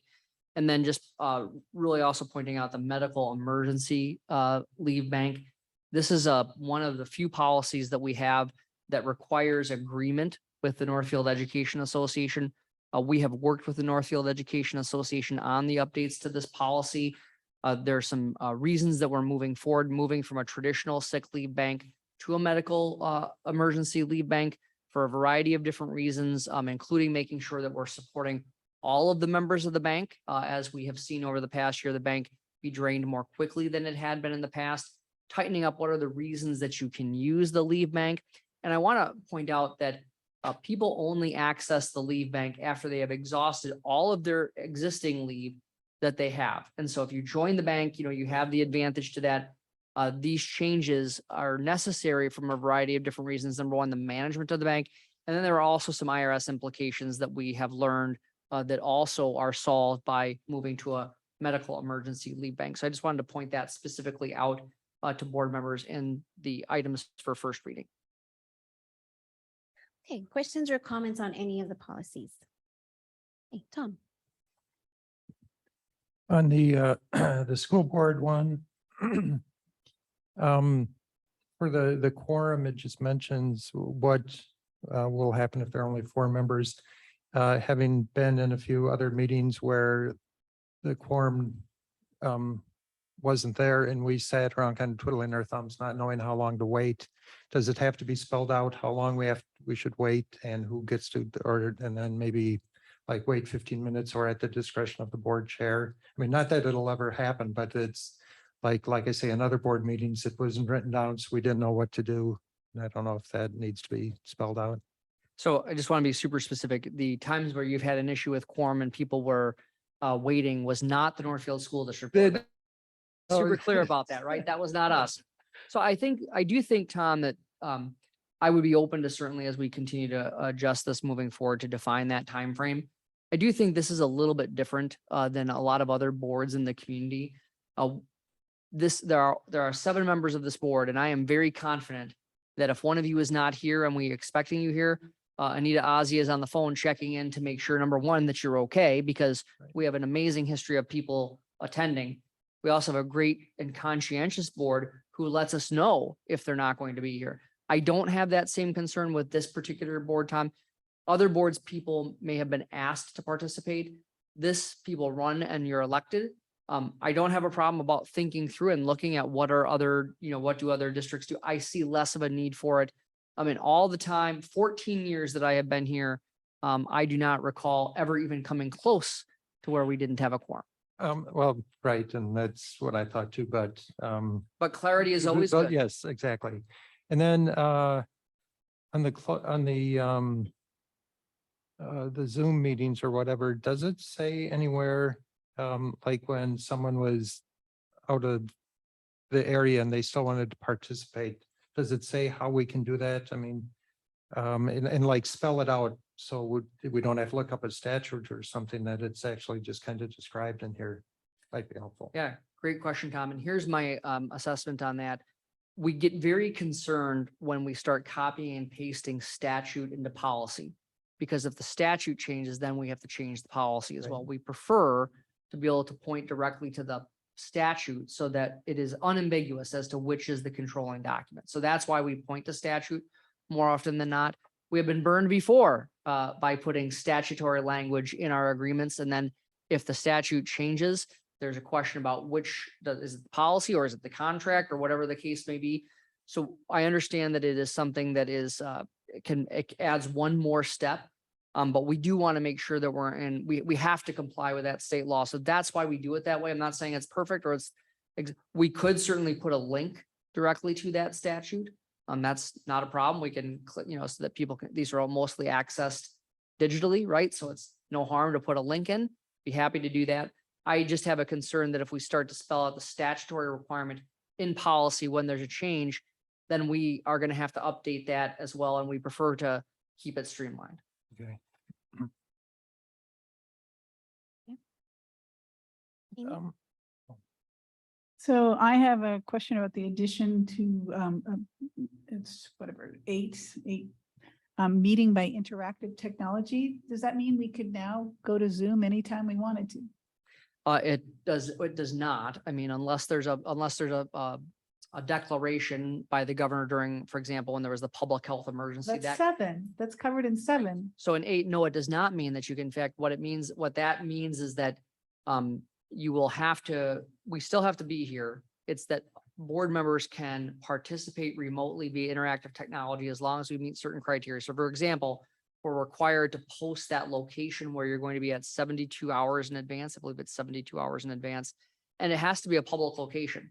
So for example, when Chair Claudia Gonzalez George, we used the statute for her to participate in a meeting earlier this year. We posted actually what room in the hotel that she would be at, so that if members of the public want to join the board member, they're able to do that. So individual board members are able to join in those cases under those conditions and based on the components of the statute, but it is not that we just can move an entire board meeting to Zoom at any time. And So- that actually has been around for a long time, that statute, because people used to participate via telephone, conference call from time to time. And I'd say it's unclear, then we just need to say something like a member may participate in a meeting through interactive, that's otherwise, in person through interactive technology. Anita, is this the MSBA suggestion? So we'll give Terry Morrow a call. I think what is covered is that it says as long as it's in compliance with Minnesota statute 13D02. So if you were to go to that statute, that's where it would give that clarity. But I hear your point, Amy, that's saying it can't be an entire meeting, but it would be individual members who could Yeah, and participate. is there a limit? I mean, if we have 2 people in person, can we have 5 people zooming in? And I don't know the answer to that. We'll look into that and bring that the next time when you approve it. Anyone else? Any Good questions? questions. Tom? On policy 414. Actually, maybe I'm just confused, but there are a lot of things that seem to maybe not just pertain to a child. Like, for example, in section 3F.5, where it talks about prenatal exposure to a controlled substance used by a mother, that would constitute neglect. So does that mean people have to turn in mothers? And what's a controlled substance? And if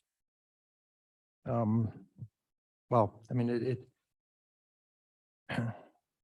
the child's born, I don't know how the mother drinking as one of the examples would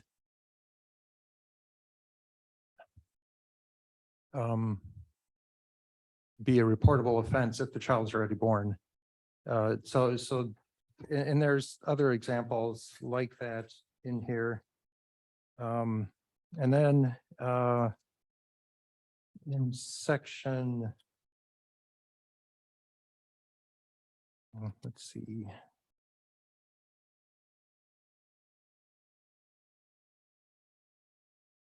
F of also 3F. I think where it talks about actions that are not responsible, be just above the 3I.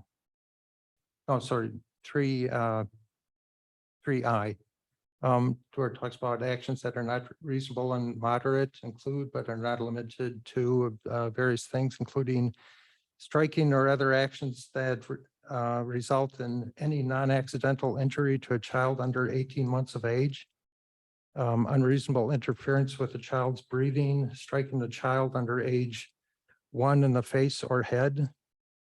So apparently if the child is over 1, you can strike them in the face or the head. What's a reasonable interference with the child's breathing, and striking or other actions for a child under 18. So if they're over 18 months, you can do that. I mean, if an adult struck an adult, you'd be arrested. But here, apparently, it makes it sound like doing these things to children because they're your own child, and you can say you're disciplining them or whatever. It's I don't know, it just seems wrong. And so maybe I'm misinterpreting how all these things are intended to be implemented, but So Tom, I thank you for that question. And this is a complicated policy that again, aligns to statute. And so there's some of this that directly points to statute. And there are some of it that the School Boards Association has put together for us derived from statute. I'd point out to you that the sections that you're talking about are definitions. And this is about mandated reporting. So this does not mean that in those circumstances that you had said it wouldn't necessarily be abuse or neglect. What this is defining are the conditions in which we are, if we are aware of those, we are mandated reporters. And so as you can see, it's a significant list of things that are required reporting. I would just share with you that it is based in the legal components of what the mandatory reporting law are. And this is an example of where it does try to parse out some of those things that are related to statute. And then you'll see right in the middle of some of those sections, it directs you to statute. So this is a fairly complicated component. Most schools use the same exact policy. The changes here, the changes that are in the policy right now are simply changes based upon the latest modifications to statute. So I certainly don't believe that your comments, it would preclude us from sharing concerns, but these are the things that where we're required and mandated to report those things. So who wrote the statutes? Minnesota legislature. Thank you. Any other comments, questions? I had a question on 414, letter K, where it's defined school personnel means professional employees or professionals delegate at the school district. And it includes law enforcement as one of the school personnel in this particular policy. In other policies that I think we're looking at or voting on tonight, talks about school officials. So I just wanted to ask if there is a difference, intentional difference between school personnel, including law enforcement, and school officials, not including, say, the resource officer. Yes, good question. So one of the purposes of doing definitions and policies is to be clear about who is covered, under those policies. And so we have been working for quite some time now about trying to align our language across policies. And in this case, we have not done that as of yet. So in this case, we would simply change the word to school officials, who is a professional employer, professionals delegate of the school district. So that is where the potentially the school resource officer, or it could be in some cases, social services, or our partnership with Fernbrook, where those folks could potentially be considered professional services. For example, the psychological component, we partner with Fernbrook. They're not our employee, but they are acting as a professional delegate, if you will. So we can certainly take a look at that and see if it's appropriate. I will check the statute on this one because this is some of the other ones that we're talking about are things that we have developed, we've modified more locally. This one is one that is really driven by state statute. So we can certainly take a look at that and see if it's appropriate to align it with the other definitions that we've had. And in this case, school personnel, I think are being directed to be are mandated reporters. And so they're saying Correct. all of these individuals count as school personnel, including law enforcement on campus. That is correct. So they would become mandatory reporters. Okay, so it's just clarifying that. Okay. Is a school official, as it's described in other policies, only administrators, or is it all employees? For example, an EA could go through a locker, or is it? They could only- not, no. Yeah, Okay. So it is school only officials are in things like searches, Mhm, you're defining who can conduct the search. mhm. And we want trained administrators to be able to conduct those searches. I think you're illustrating the difference between this policy and others, that all employees are essentially required to be mandated reporters. When we look at school officials and other policies, we're giving them specific direction and or responsibilities as a result of that policy, which is why you define it, for each different policy. Okay, thank you. That's a good distinction. I Okay, appreciate that. sure. Yeah, that's all I have. Again, Tom, go ahead. In 502, the search, there was a recent incident in Wisconsin, I think, where one of the administrators, may have been the superintendent, actually did a strip search of a student. We spell it out, as, reasonable scope as far as, to the level that, investigation searches or whatever's would occur. And I forget what their situation was, but it may be worth looking into that as to whether we need to be more explicit in what we can and cannot do, and under what circumstances. And it seems weird that students can be strip searched at all. I mean, if you suspect drugs in their underwear, you can get a drug sniffing dog or something in. So Tom, I But I think that needs to be. I just want to, if I can just interject for one moment, I want to be very clear that I don't ever recall there being a strip search that I recall here, but it is put in there, and I want you to point out in E that the policy does say it would only be conducted in circumstance involving imminent danger. So the example that you gave would not constitute imminent danger, and so therefore it would be prohibited. We're talking about where there's imminent danger involved. That's where it does allow it in the policy. So we will look at the Wisconsin case and see if it is something.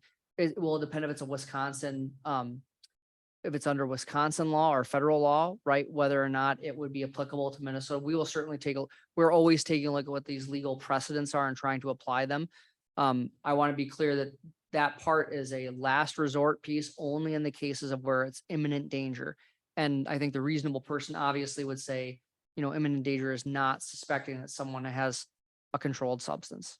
Okay, thank you. And I did have one thing on 502, letter H. It says that it will be printed in the student handbook. Is that right? It'll be printed, or is it just online?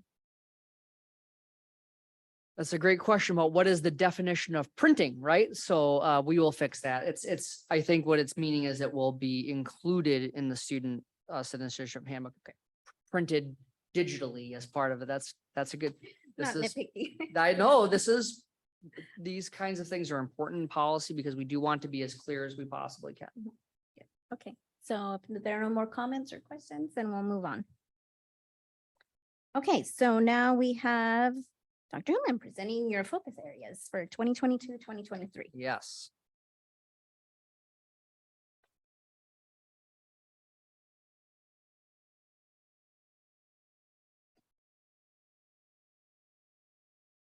One moment as I navigate back to them. I apologize.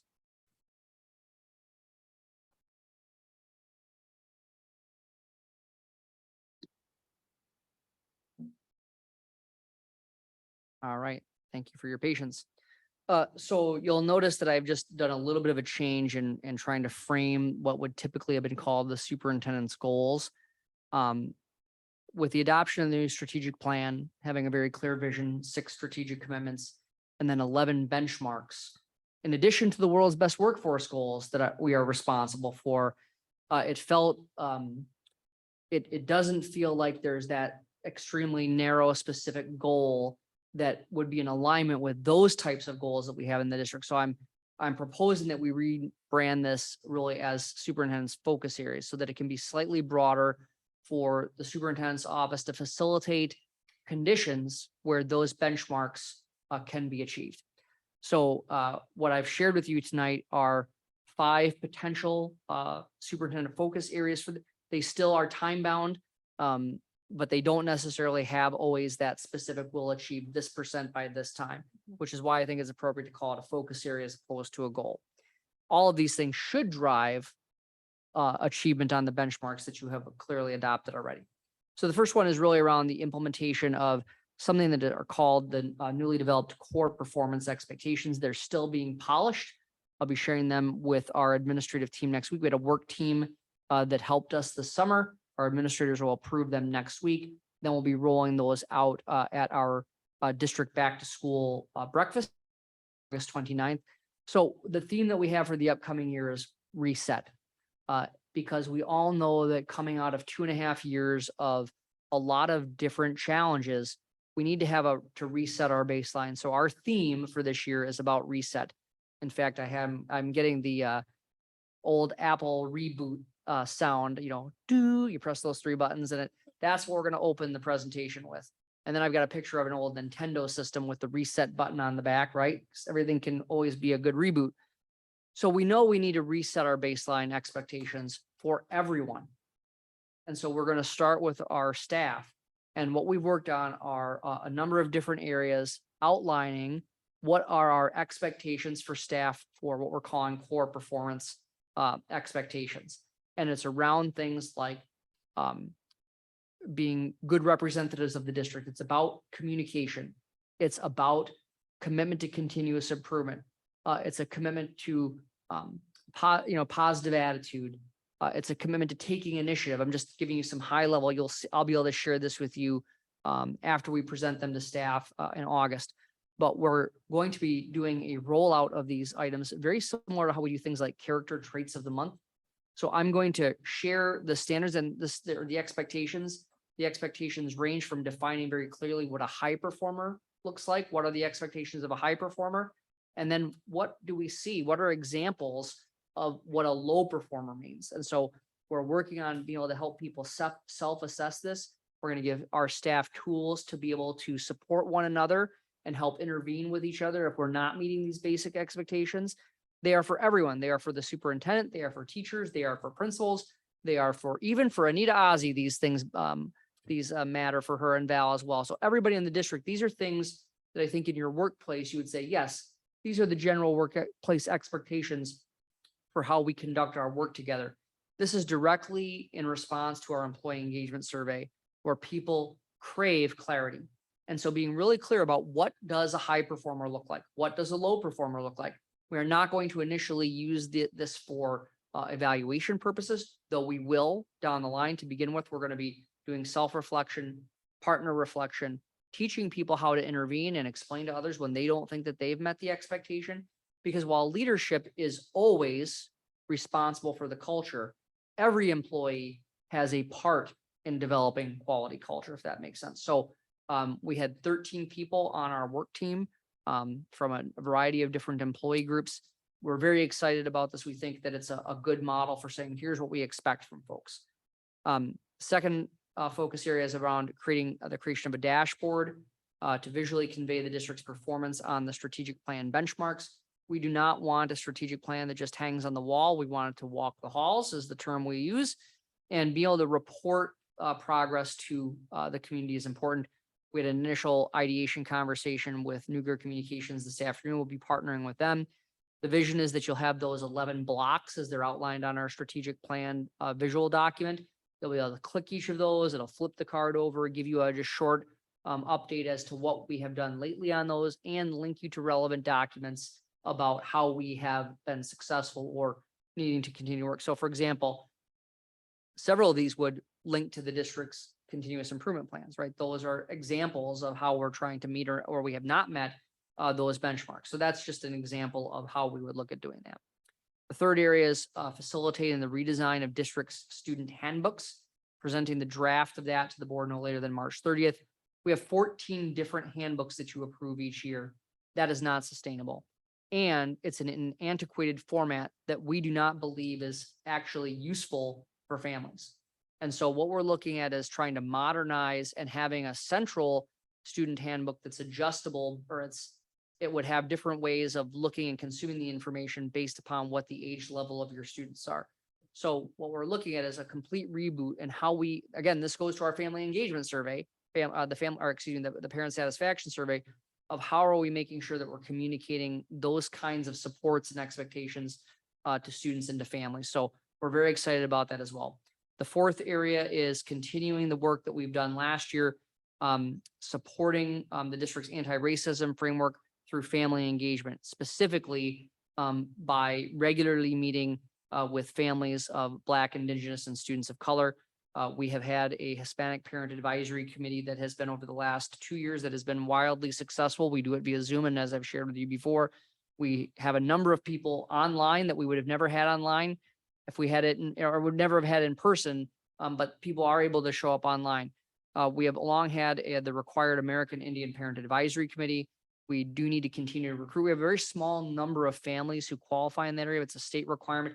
And we love engaging with those families to see how can we support their students. And then this year, we will be starting a Black Parent Advisory Committee. That's a new advisory committee this year. Again, making sure that we are hearing the stories of our Black, Indigenous, and students of color's family. And so we will commit to meeting with each of those groups 3 times during the 2022-23 school year. And then finally, in your wisdom, should you choose to move forward with either a capital projects levy renewal and expansion and or a high school facilities improvement bond election, clearly the superintendent has the main responsibility in making sure that the community understands what the board is asking for them to consider and making sure that people have all the information that they need to make an informed decision at the ballot box. So with all of that, remember, we still keep working on the strategic plan and all of the other goals that we have, but these are the specific areas of focus outside of those that the superintendent's office would concentrate on this year. No approval tonight. We're just presenting them. We'd be happy to take any feedback either tonight, or if you have suggestions between now and the time that we ask you to approve those on August 22nd, we'd be happy to take that. Very nice. Any questions or comments on the focus areas? Very good. Thank you for presenting those. And now we are at the operations and strategic plan update. Yes, very brief update tonight. 3 areas that are aligning with our strategic plan. The first of which is around people, learner outcomes, equity, and partnerships. And was just thrilled that last week we had 2 Northfield students who participated in a panel on student voice at the Minnesota Department of Education Back to School Conference for School Leaders on August 1st. And so Ann Mitchell, who's the Principal Leadership Support Specialist with MDE, is very interested in how we elevate student perspective. And so she's been doing work with several school districts throughout the state who have a reputation of doing this well. And as you know, we are an award-winning program for elevating student voice. And so our 2 students got to participate. One participated in person. Connor participated in person. Jennifer participated online. And then Amelia Arnold, who many of you know, she was able to participate by interviewing with Ann beforehand, but she was not able to attend the conference. So anytime that you're a superintendent, you're at the state MDE Back to School Conference and your students are there being highlighted as something that others could replicate, it's a very proud moment. We believe wholeheartedly in engaging with our community and our business community. So I don't even remember how many years in a row now. It's several years in a row now that we have had a booth at the Crazy Days celebration in downtown Northfield. We did that again on July 28th. It's a wonderful informal way for the school district and our administrators to be able to interact with both the community and with our staff. We see so many of our staff in a very different way. It's super fun to hear about their summers, how things are going, hear what their concerns or their thoughts are about the upcoming school year. We did have it, it's always good when you've got ice cream to give away. So we had a donor who gave some gift certificates so that the first 50 staff members to visit the booth could get a $5 gift card to the Blast, a downtown ice cream shop. We also asked people to honor and recognize our staff members for good work that they've done. And so we have collected 89 cards, specifically thanking teachers or educational assistants or administrative assistants, custodians that will be next couple of weeks. And so it's great. I get to encourage people to fill those out, and Anita puts them together to help get them mailed out. So they will be mailed out. It's very heartwarming to read these things. We have people who will stop, who are alumni, who will stop and write. Chris Holmquist, some of you know, was an art teacher here for a long time, retired this past year. And we had a student who stopped, "Oh, is Mr. Holmquist still there?" I said, "Well, he just retired." "Well, he made such a difference in my life." And so of course we're going to send that card to Chris Holmquist. So it is just really very reassuring the difference that people make. And it's just in that very informal place. And it's a lot of fun for us to do. And then finally, I just want to highlight that we did hire a new assistant principal at the high school. We're so pleased to welcome Becca Bang as the new high school assistant principal. Becca succeeds Nancy Vaverica, who had been with us for a couple of years. She's staying in Northfield, but she's now going to work at St. Olaf College and their College of Education. And so we had 32 candidates for this assistant principal position, which we were thrilled with. It was a great pool.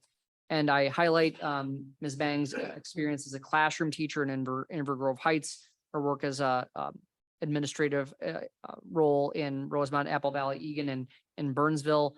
And so we're just so thrilled to have her as part of our team. She has a tremendous amount of energy And I think you're going to really enjoy meeting her when you have that opportunity. So that's the report for the evening. So much.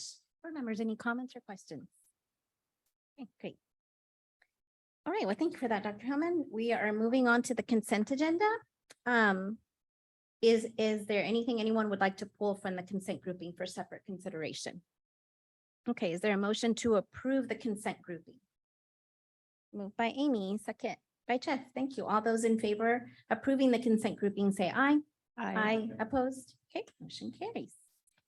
We're on to item number 7, items for individual action. And tonight we have 2 items for action and 1 resolution, which Anita will facilitate. First, we have policy committee recommendations. I'll take a motion and then we can discuss if there's any questions or comments. Is there a motion to approve the policies 527, 614, 711, and 712? Moved by Julie, second by Tom. Thank you. Okay, Dr. Hellman, do you have any comments or questions? Or I presentation really on it? laid these out the last time that we met in July. Okay. Board members, do you have any comments or questions on any of the policies? No? Okay. Sorry, I have some notes on here. Give me just a second.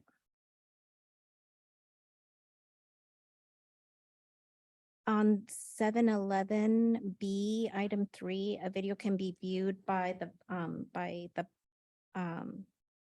Benjamin Bus as well. Correct. And the reason for that is that because we contract with the provider, it's actually their video system. So they actually do they will review and pull video for us. We can go out and view the video there as well. But because it's a contracted system, because it is their cameras and their video recording, that's why we explicitly state that. Okay, I was wondering who owned the cameras. Good. And then on 712, is there a notice that we have video surveillance? Yes, there's been small signs, well, they're not actually completely small, but there's notification on the front door to each building. You good? That's all I had. Anybody else? We do have a motion and a second. All those in favor say aye. Aye. Opposed? Okay, motion passes. Next, we have a resolution relating to the election of school board members. Is there a motion to approve the resolution relating to the election of school board members and calling the school board election? We will move by Corey and second by Tom. Thank you. Dr. Hellman, do you want to make any comments? I don't have any specific comments other than this is the required resolution that we need to take to be preparing for the November election for school board candidates. Okay. Board members, any questions or comments on it? Okay, seeing none, we have a motion, a second, and Anita will facilitate the resolution. Broniak, Aye. Butler, Aye. Gurwitz, Aye. Gonzalez, George, Aye. Pritchard, Aye. Cornell, Aye. Stratmon, All right, the resolution passes. Our final item is the capital projects levy. The board is requested to direct administration to prepare official ballot language that will renew and expand the capital projects levy. I'll take a motion and then we can discuss.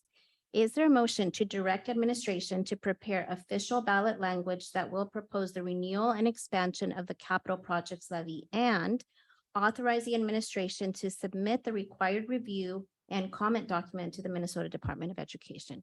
We'd like to move out Julie and second by Corey. Thank you. You want to make some comments? Val and I would like just to lay out a few things. So we just want to remind people that this was part of the discussion we had at the special board meeting last Monday. So for people who are wondering about this, they can certainly go and watch the video of that meeting. Remind people that the capital projects levy that we're talking about was last passed in 2011. And so we are nearing the end of the lifespan of that capital projects levy that we had committed to the community would be up to $750,000. We need to renew this and we are recommending expansion. Couple of items here is that in the packet, we did give you the latest tax impact estimates from Ellers that we received last week. And I want to just point out a few things. And I want Val to step in when you feel it's appropriate or you'd like to make a comment here. So when we look at that green column, it talks about the amount levied, $750,000. But capital projects levies, part of the ballot language includes a specific tax rate. And so we had committed to the community at that time that we would not, we would stay at $750,000, though the previous ballot language did include a specific tax rate. So a tax rate, essentially, as the tax base grows, so does our amount of levy that we are able to do. So it's not an inflationary factor by any stretch of the imagination, but it is an escalator in certain ways. If the community grows its tax base, the school district is able to levy more in commensurate amount with that growth in the tax base. Our recommendation moving forward is that we do not provide that limit. We actually would have had the authority to have levied by the tax rate, but we do what we say we're going to do. We told the community that we would only levy for up to $750,000. So we've been under levying for quite some time because we have a core strategic commitment to stewardship. Because of the nature of the advantage of when you have a larger tax base, that it does spread things out amongst more people and can generate additional dollars, we do think it's fair and appropriate to move forward with a renewal based on the tax rate rather than a specific dollar amount. So for example, just to renew at the existing tax rate, that would generate around $1.2 million for the district, as opposed to $750,000, which was the estimate when we passed that in 2011. So we're recommending that you have us put ballot language together that will be focused on the tax rate. We are also recommending an increase to what would be approximately a total of $1.65 million based upon the tax rates that we are proposing, which you can see at the bottom of the sheet. And the reason that we're doing that is, again, as we talked with you about before, the capital projects levy supports several things. Number one, it promotes the improvement of school district facilities. So things that are not all that exciting, things like tuck pointing, things like lighting, parking lot repair. We just created a science room at Bridgewater Elementary. That's the kind of thing that the dollars from capital projects levies can support. It supports the purchase of materials and equipment to support students and staff. So by way of example, it can purchase textbooks, it can purchase library books, it can purchase technology, it can purchase snow blowers and lawn mowers and things that we need to be able to operate the district. And then finally, the area that we're looking to, we've used capital funds to do this on a limited basis in the past, but pay for the salaries and benefits for 5 of our 6 technology employees who directly work on capital equipment. That's what the statute says. We estimate this would provide around $600,000 of relief to the general fund. We are certainly not saying that this would prevent us from having to make additional budget adjustments as we move forward, but it would mitigate the need to do so. So when we look at that, I want to point out, when we look at that, those columns, what I would say the teal columns, you're seeing the amount of the increase for each question 1 renewal, because we'd be renewing at the tax rate, not limiting it to the $750,000. And then you're seeing the additional levy impact within what the annual totals would be. So that would include the existing and the new. So I want to point out that if you take a look at the additional levy impact, that's the second column with the teal. And so we look at a home that is valued at $300,000. You're seeing that the increase to the approximately $1.65 million in revenue from $750,000 is roughly $68 per year increase to taxpayers. So this is overall a very economical way for us to be able to continue to address our building needs, our equipment and material needs, and relieve the general fund to the tune of around $600,000. Val, I'd like you to make any comments that you'd like to make on the ballot language that we're looking to do, and then anything you want to talk about with the review and comment. That's something that we did learn within the last week here. I thought your explanation was excellent, very thorough. So I don't have anything to add unless there are specific questions that I'm happy to answer. I have been working to draft the review and comment. It's a fairly structured document, so you can go back to pretty much any of our review and comments and see very similar data. They just want to ensure that we have done our due diligence and that typically the review and comment is not required unless it's a project over 2 million, but the Department of Ed has interpreted the statute to say if you're getting $250,000 every year for 10 years, you're getting more than $2 million. I could argue about that all day, but I won't, because that's the requirement. So we will fill it out essentially put in what Dr. Hillman just said. We have to list the items. We actually are only required to submit the review and comment if we are considering using it for anything other than technology. If it's strictly technology, it's not required. But we also don't want to limit ourselves in the opportunities that this funding has in the future for the district. I do want to point out one more item that Val and I are planning to use this expansion for. We've shared with you before what we have learned about the instructional power of furniture. And for people watching, man, what does furniture matter, in a classroom? It actually makes a big difference. And so if we think about a traditional classroom setup of 6 rows wide by 5, seats deep, everybody facing the front of the room, that's the way that we have done instruction for 100 years in the industrial model. And as we've experimented with different kinds of furniture, specifically when we've had this new furniture at the new Greenville Park building, we are able to see teachers and staff members who are able to be incredibly flexible, redesigning their rooms basically for individual tasks that they might want to do with their students. And we've seen this at all levels of the school district where we've been able to do some pilot projects of new furniture. New furniture coming out of our existing capital means that we'd have to forego other things. We'd like to be able to have our furniture on a more rotating basis, that we are able to update it so that we're able to give all classrooms access to this flexible furniture that can really make a difference in instruction. So it also has the potential of reducing an overall high school bond ask as well, because we've got roughly, in some of the estimates, usually just a little less than $2 million in furniture. This would allow us to we can create a fund balance in our operating capital. So we could build a fund balance to help purchase any furniture for any renovated high school based on what question you select. And then it would also allow us, over the course of the 10 years of the capital projects levy, continue to support furniture requests from various classrooms. Furniture is not cheap, but it does have, and you want to buy stuff that's quality too, but it can very much have a dramatic impact on the flexibility that a teacher has in their classroom. Board members, any questions or comments? Really? So the ballot language will need to read what in terms of explaining the net tax increase versus how so does that become, obviously, those who do this all the time and those that will write the ballot language, but I'm assuming there's a way that that's explained to a voter. And have Val talk about the ballot language. Specifically, we've been, Ellers is helping us with bond counsel, which is what you use in this.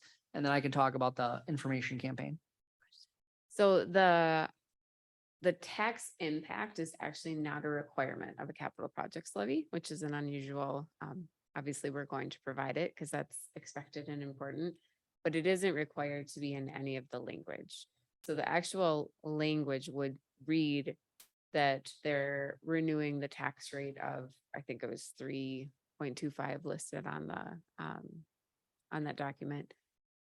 And so that they're actually approving or authorizing us to access this tax rate. And so that's how the language will read. So it'll be important for us to communicate that so that they understand what they're actually going to see on the ballot. Does that make sense? Yes, thank you. And how we're going to communicate that is going to be what I just shared with you, right? That this is a renewal of the 2011 and an expansion of the 2011 capital projects levy that will go to support ongoing buildings and grounds improvements. We'll give the examples that I shared, the materials and the equipment to support students and staff to be able to do their work. We'll highlight the furniture component, and then of course that general fund relief. So we're going to really make some graphics that people can understand to see this is what this means. And we'll give the estimates of how much we think it will generate for us so that people have that real dollar number. But we feel very confident that we'll be able to get this message through and make sure that people understand what they're voting on and what they'll get as a result. Good. Anyone else? Amy? So I'm looking at the rates at the bottom and I'm not sure I fully understand. The current rate we have now that we have capped it is at 3.534%. Is that correct? And then if we were to increase it to end up receiving about 1,650,000, we'd have to add another 1.169% to the 3.534%. Is that right? So, I believe so, yes, that you would add them together. so it'd be over 5%, then we would be asking.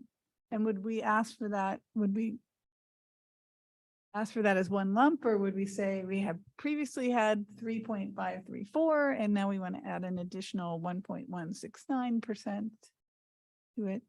Yep, so I think that we would have two questions, one being the renewal of the 3.534. Again, with a clear information campaign that so people understand that we have been under levying that amount. We've had access to that amount, but we did not access it. Okay. So their actual tax impact of the 3.534 is Go on. more than what they've been experiencing, if that makes sense. And then the second question would be an additional Right, 1.169. and so that would be, that's great, because it's a two-tiered question then. And then I know last week we were talking about $1.5 million as a possible number, and now it's jumped to 1.65 million. How did we get there? So that was really kind of the intentional conversation about furniture. We wanted to make sure we had enough room to make a difference in that dollar amount. Because if we're 600,000 for salaries and benefits, we wanted to make sure we had enough of a additional amount to actually replace furniture on a regular cycle. So and what, build the fund balance. what's the to- dollar amount that you were thinking of for furniture? If we were going to do it with capital, we would do everything the way we have done, where we look at the comprehensive needs. And so if there is something that is a higher priority, we would Okay. obviously fund that. But I would say to have a legitimate furniture update cycle and to help support less of an ask for a high school bond, we would want at least like 350 to 400,000 a year. So we did we did one room at the high school, one hallway, the flex hallway, and that was 4 years ago now. And it was $70,000 for all of that soft seating and the M wing. So 3 spaces was $70,000 in the high school. And how long does furniture usually last? I would say it lasts, if you look at our current furniture, it lasts a really long time. We have excellent stewards of furniture here. Excuse me. I would say 10 to 15 years, depending on the type and the usage. The soft furniture, soft seating tends to have slightly less. I would say age also can have an impact on the amount of time that it would last for us, but we can make it last. I think one of the other parts that's important about the furniture that we're talking about is getting furniture that's on wheels. That's the part that really makes it flexible, right? So we're seeing a lot of these things that, for example, if you look at the Greenville Park furniture or, and you look at the media center, all of the furniture in the media center, they've had, I think, 5 different configurations of that media center since we've opened it, because even the bookshelves are on wheels, right? That they're able to be, or they're at least be able to easily moved and not built in. So it does cost a little bit more for that kind of quality and that kind of flexibility. I think that we easily get what Val said, if not even more out of these items. They're differently built, what we're talking about, than previous, just that armchair that we all can think of in our high school or in our middle school, for example. And then I have one more question.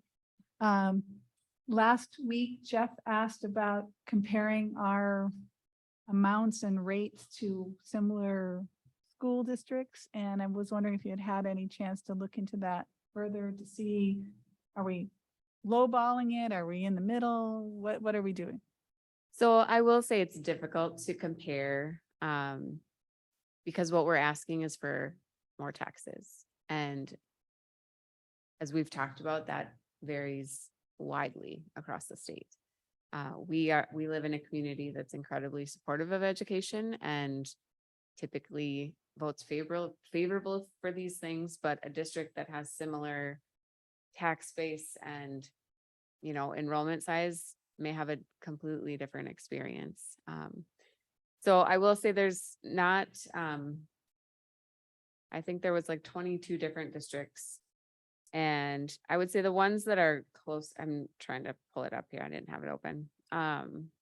Winona has one. Theirs is $1 million, I believe. But I don't believe it was, the Big Nine had any outside of Winona that I remember. It is definitely heavy in the Fertile Crescent, as Dr. Hillman would like to describe, which makes sense because that is where taxes are, and the tax base flexibility. So I don't know that I could accurately or confidently give you this is the range, because the range is really dependent on what your tax base and voters are willing to pay. Does that make sense? Thank you. I'm happy to share the spreadsheet with the board, if you would like me to. Yeah, I've but- got the spreadsheet. And I think it also depends upon a number of, I think it also, some school districts, depending on their long-term facilities, maintenance revenue may have a less of a need for this. There may be other factors in their operating levy or local district factors as to why they ask or don't ask for it. So you range from, one of the smaller districts in the state, Rigla, having about $114,000 a year that they generate, all the way up to when we see a district very large like Shakopee, getting, well more than $4 million a year from this. So it does, I agree with Val, it ranges significantly. And frankly, there's a lot of districts that will do a very specific targeted, that it's specific to, we're going to replace this with the capital projects levy. We are using this to add to our operating capital funding, as well as now using it for salaries for eligible employees. So I think it's about what is the local condition in your district. This is one that is harder to compare because there's as many reasons why they have capital projects levies as districts who have gone for it. In some cases, it's districts who have tried for a long time to pass a bond, can't do it. So they're using this as a way to do updates of certain portions of the building. So it's all over the map on why and how these things are developed. Thank you. Questions? Oh, I'm sorry, Jeff. So as far as the math goes, if you're at, 750,000, you go to 1.65, that's 9 million over 10 years. So is that the number? Or how do you, what is the actual difference of what they're paying? Because you're renewing for 10 years, or what is the actual total number? If you, What is the additional revenue for the district? Is that what you're asking? Over 10 years? the total amount that they would be taxed. So I would say, let's go ahead and just, I'm gonna want to preface this comment by saying this is big picture. Okay, because obviously tax rates will change over time, Jeff, right? In terms of if the value of my house increases, what I'm gonna pay is gonna change. So by taking that logic that you just used and using that $68 a year, if we look at that of an increase, right? It's only an increase really in year one, right? And then it stays flat the rest of the time. But it would be, if you take 68 and over 10 years, you're talking about less than $700 that would cost you to increase that to 1.65 million. Is that a fair estimate, Val? Yep. Is that what you were asking? I mean, that's on an individual basis, but I'm just wondering if you've got 750,000. So you're basically, you're spiffing that up or increasing that 900,000 a year. Yes. Okay. Correct. So Yep, that, so it would be an additional 9 million over, And that- over that- 10 that years, goes for 10 900,000 years. per year. Okay. Yes.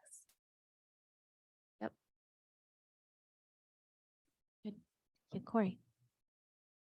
Just real quick, as a comparison, I brought up all the bonds and levies from last year in Minnesota through the MSBA. And Stillwater had a capital project levy approved last year. Their enrollment's about twice as much as ours, but they went out for 3 times as much money. So just as one comparison, there's a whole list here, and that was last year. So pretty recent and comparable in terms of the economy and circumstances. Any other comments, Julie? So I'm just wondering, the communication, I know we will do a really good job of communicating with voters in terms of, the ask and offering the tax impact. So for those who have been watching that, we've been discussing the high school and saying, you're asking for this now. What is your what is your next ask? We don't really know that at this point.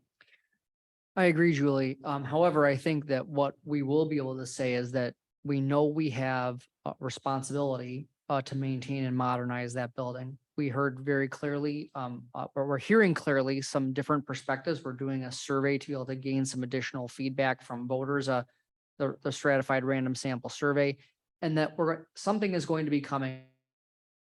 Here are the two pathways that the board is considering yet at this point. You can expect it will most likely be something along one of these two pathways. Of course, possible small differentiations. But during the capital projects levy campaign, I plan on clearly outlining what the competing concepts for modernizing and updating the infrastructure at Northfield High School are, and telling people we don't want you to be surprised by this when this comes back in 2023. And for people who say you've been talking about the high school, why the capital projects levy? I can clearly explain that this board has done outstanding governance work and has really struggled with the dilemma about what do we do in terms of the long-term range for the high school. We always knew we had to renew the capital projects levy. And we are choosing to do that now so that we are able to take care of that and then be able to move. We would have had to ask both at some point. We felt it was more responsible right now to ask this question where we have consensus and then develop consensus on the board and in the community prior to bring something to the voters for the modernization of the high school. Excellent. Thank you. Great questions. Anyone else? All right. We have a motion and a second. All those in favor say aye. Oh, sorry. The motion is a motion to direct administration to prepare official ballot language that will propose the renewal and expansion of the capital projects levy, and authorizes the administration to submit the required review and comment document to the Minnesota Department of Education. What we're going to do now, we're going to prepare the rate. You do not need to do that right now. You're basically authorizing us to complete the process. And then you at your next meeting will ask you to vote to approve it. So the specific language comes in. We are going to use those tax rates that we shared with you in the potential tax impact. But when we give you the actual ballot language that you would adopt, that's when you officially adopt those particular tax rates. Mhm. Right. So we have a motion and a second. All those in favor say aye. Aye. Opposed? Okay, motion passes.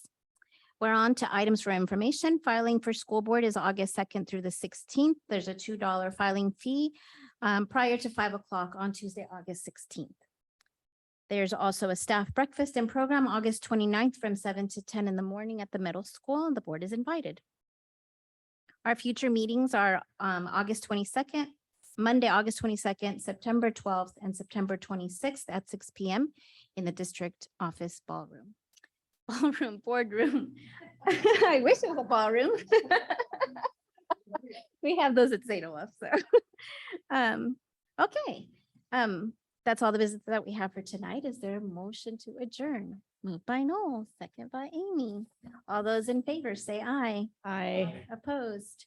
Okay, motion carries. We are adjourned.